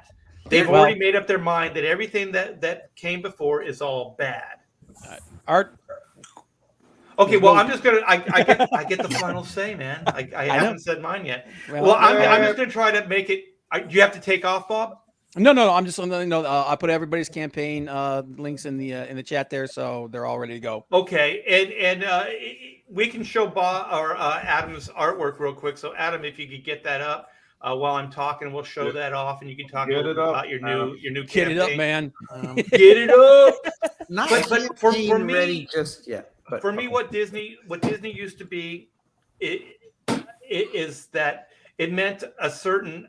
It was kind of an undefinable thing. I just liked it. Growing up, my family, we had great memories. We lived in Southern California, so my dad would work all year, and then we annually go in the summertime. We go to the park, and I was young enough to be raised on the wonderful world of Disney, and just all that creative. I mean, Walt Disney was just, he was selling ideas. He was selling like excitement. He was selling like entertainment. And I really liked that. And so then growing up, it meant something to me, even when I got older. And so there's a certain brand that was created, that I was raised on, that my family, and even my family, that I grew up with, and then my family that, with my wife and I, we together or whatever. But then whatever. What there is the new stuff is there's a betrayal of what the Disney brand was. The Disney brand was family, was values, it was things you didn't have to worry about. You could put your kid in front of the Disney Channel and you didn't have to worry. You know what I mean? You could buy a movie and you could let them watch it or whatever. And the stuff now you really can't. So like this strange worlds and stuff like that. Like if I didn't know what that movie was going into it, and this is the dishonesty. Disney's not selling it based on that. They're not saying this is a gay love story. You're finding it after you get there. Yeah, you pay your money, and then you get this like bomb that gets dropped on you. And then if you're a parent and your impressionable kids watching that, there's all kinds of questions, and there's things that maybe you don't think they're right or wrong. You don't have a moral judgment. You're not thinking like, I don't want to turn my kid gay. There's nothing sinister behind it. You just didn't want to have that conversation with an 8-year-old. You know what I mean? You didn't want to have that conversation with your kid. You just wanted to go for 2 hours and have a good family 2 hours. That's all you wanted, right? That's the truth of it, though, isn't it? Because now if you want to take your kid to a Disney movie, you got to screen it first. Yes, exactly. Or you'll show him Period Panda. And that's my thing, is that the branding has changed, and there's a betrayal to the fan base that happened before. It's like the people like us, the people that came before, they have a certain standard, a certain brand, and what it meant to them, and now they're changing it fundamentally. But they're being very dishonest in the change too. But they're not somewhat saying it up front. They're kind of disguising it. They're hiding it. And then if you don't like it or you say something, they automatically label you as an istrophobe or whatever. And attack you. And also the weird Disney movie and the weird Disney values that you accept for your child today will be much worse 5 years from now. That you can guarantee, because they show you they keep moving goalposts. It's always pushing the envelope. I don't know how to share my screen anymore. Art, I feel like at the very bottom, present. I have it. If you don't, I can grab it from your Twitter. Is it easy for you to do that? I have it right here. Yeah. If you don't mind. Oh, thank you. I won't click present in the future.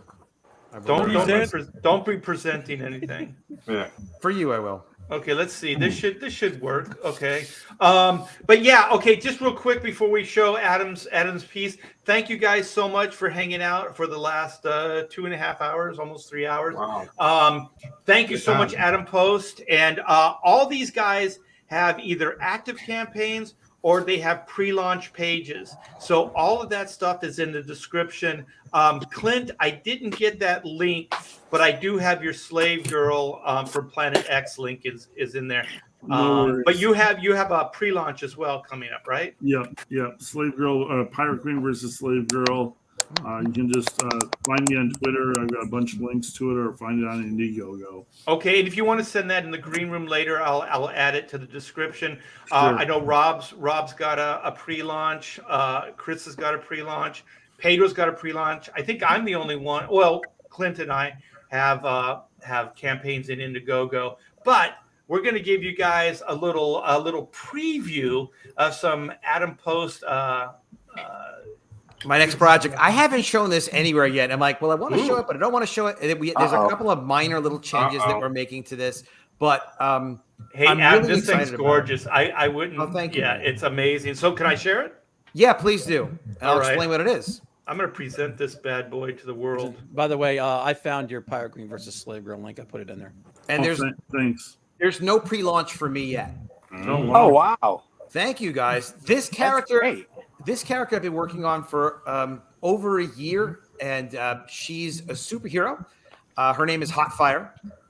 Nice. Here's the description.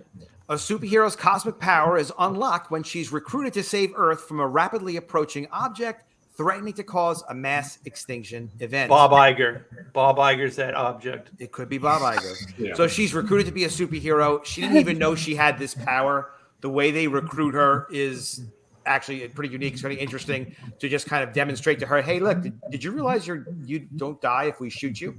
And then her power kind of elevates. So she's recruited to save Earth from a rapidly approaching object threatening to cause a mass extinction event. But what's the shocking secret another superhero possesses, causing Hotfire to question everything she ever believed was true? Ooh. So she gets the power. This is a superhero character. It's part of a superhero world that I'm building. There are a few characters that will be introduced with this, but it's really important to me that it's really good quality and that the story really works. I'm writing all of it, and I'm really excited to share it with you guys. Because it's the first time I've shown it to anybody, and we just kind of finished it. I'm asking for ridiculous little absurd little touch-ups that the artist has been really patient with me about. And then I hopefully my artist is going to be able to be the guy who's able to do the entire book. I've got to talk to him about it. I was saying that looks awesome, man. Yeah, dude. Thank you, guys. So again, it's all going to be sequential art, very dynamic. I'm not doing any of the other square format stuff. It's all be very dynamic stuff. And I'm really psyched to be doing it. What's the artist name? It looks fantastic. Who's the artist? David Lorenzo. Actually, he's the artist that did Mermaids for me. That's the mermaid artist. Man, artist, but he's honed some talent, man. Yeah, it's been a few years, but yeah, he's real sharp. He wants to do a phenomenal job, and we have a really good relationship. I just have to see if the schedule is going to work for him or not. And for me, I can't. This is the one thing that bugs me with publishing is I used to publish a lot of comics. I've published more than 1,000 comics. I like the idea of publishing more, but I think as an industry, we can't F around anymore. We could talk about the problems with Disney, and there are a lot of problems with Disney. They're woke. They have destroyed superheroes now. They're gone. So it's up to us who remember what they're supposed to be, who know a few people that can help us put these comics together and to recreate very iconic characters where the story actually does go on a hero's journey. And we at least have these stories out there. And crowdfunding is great. It's a miracle that the crowdfunding works the way it does. It really helps us. And we need to go beyond that too, though, and get comics out everywhere we possibly can.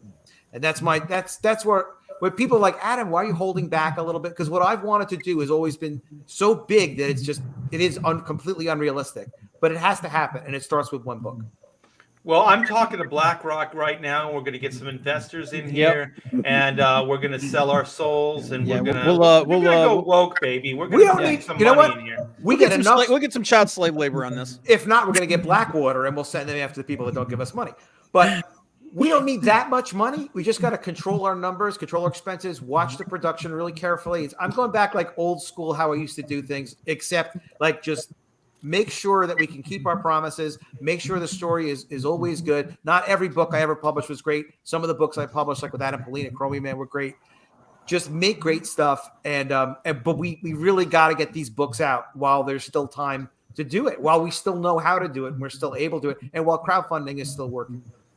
It'll be here for a while, but we shouldn't take advantage. No of more that. no more. To me, I look at it as like, yeah, I made some money doing it. I met some really lovely, very cool, fun people doing it, and it's been great. But I just look at it like it's my job to do this now.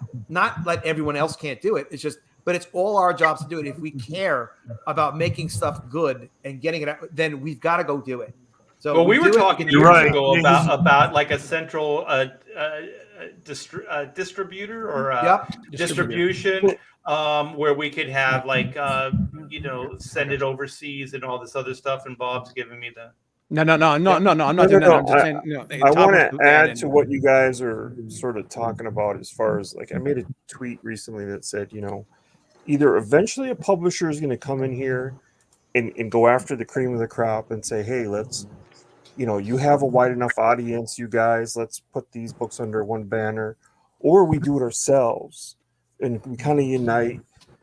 We put some good leadership involved, and we do raise the quality, and we raise some of the antics. Like we shouldn't be 3 years late on any book. It's fucking ridiculous.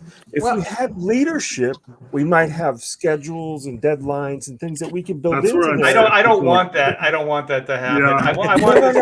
I want this to be the Wild West, man. You know what? Well, hang on. Let me finish. All right. Look, it's either a publisher's going to do it or we do it. And I'm not talking about deadlines. Oh, you got to do this. Has got to be done by this time. I'm talking about like, is your book coming out this year? Is it not? You're not going to launch until you're 80% done. But you know what? But there's you haven't worked with enough freelancers that have had to work for you, because freelancers will tell you exactly what you need to hear just to keep them on the job.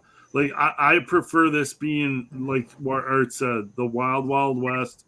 Everybody's independent. If you can get your books out on time, if we have 10 more, if we have 10 more Shinobi Sasquatches happen, we're all going to be done.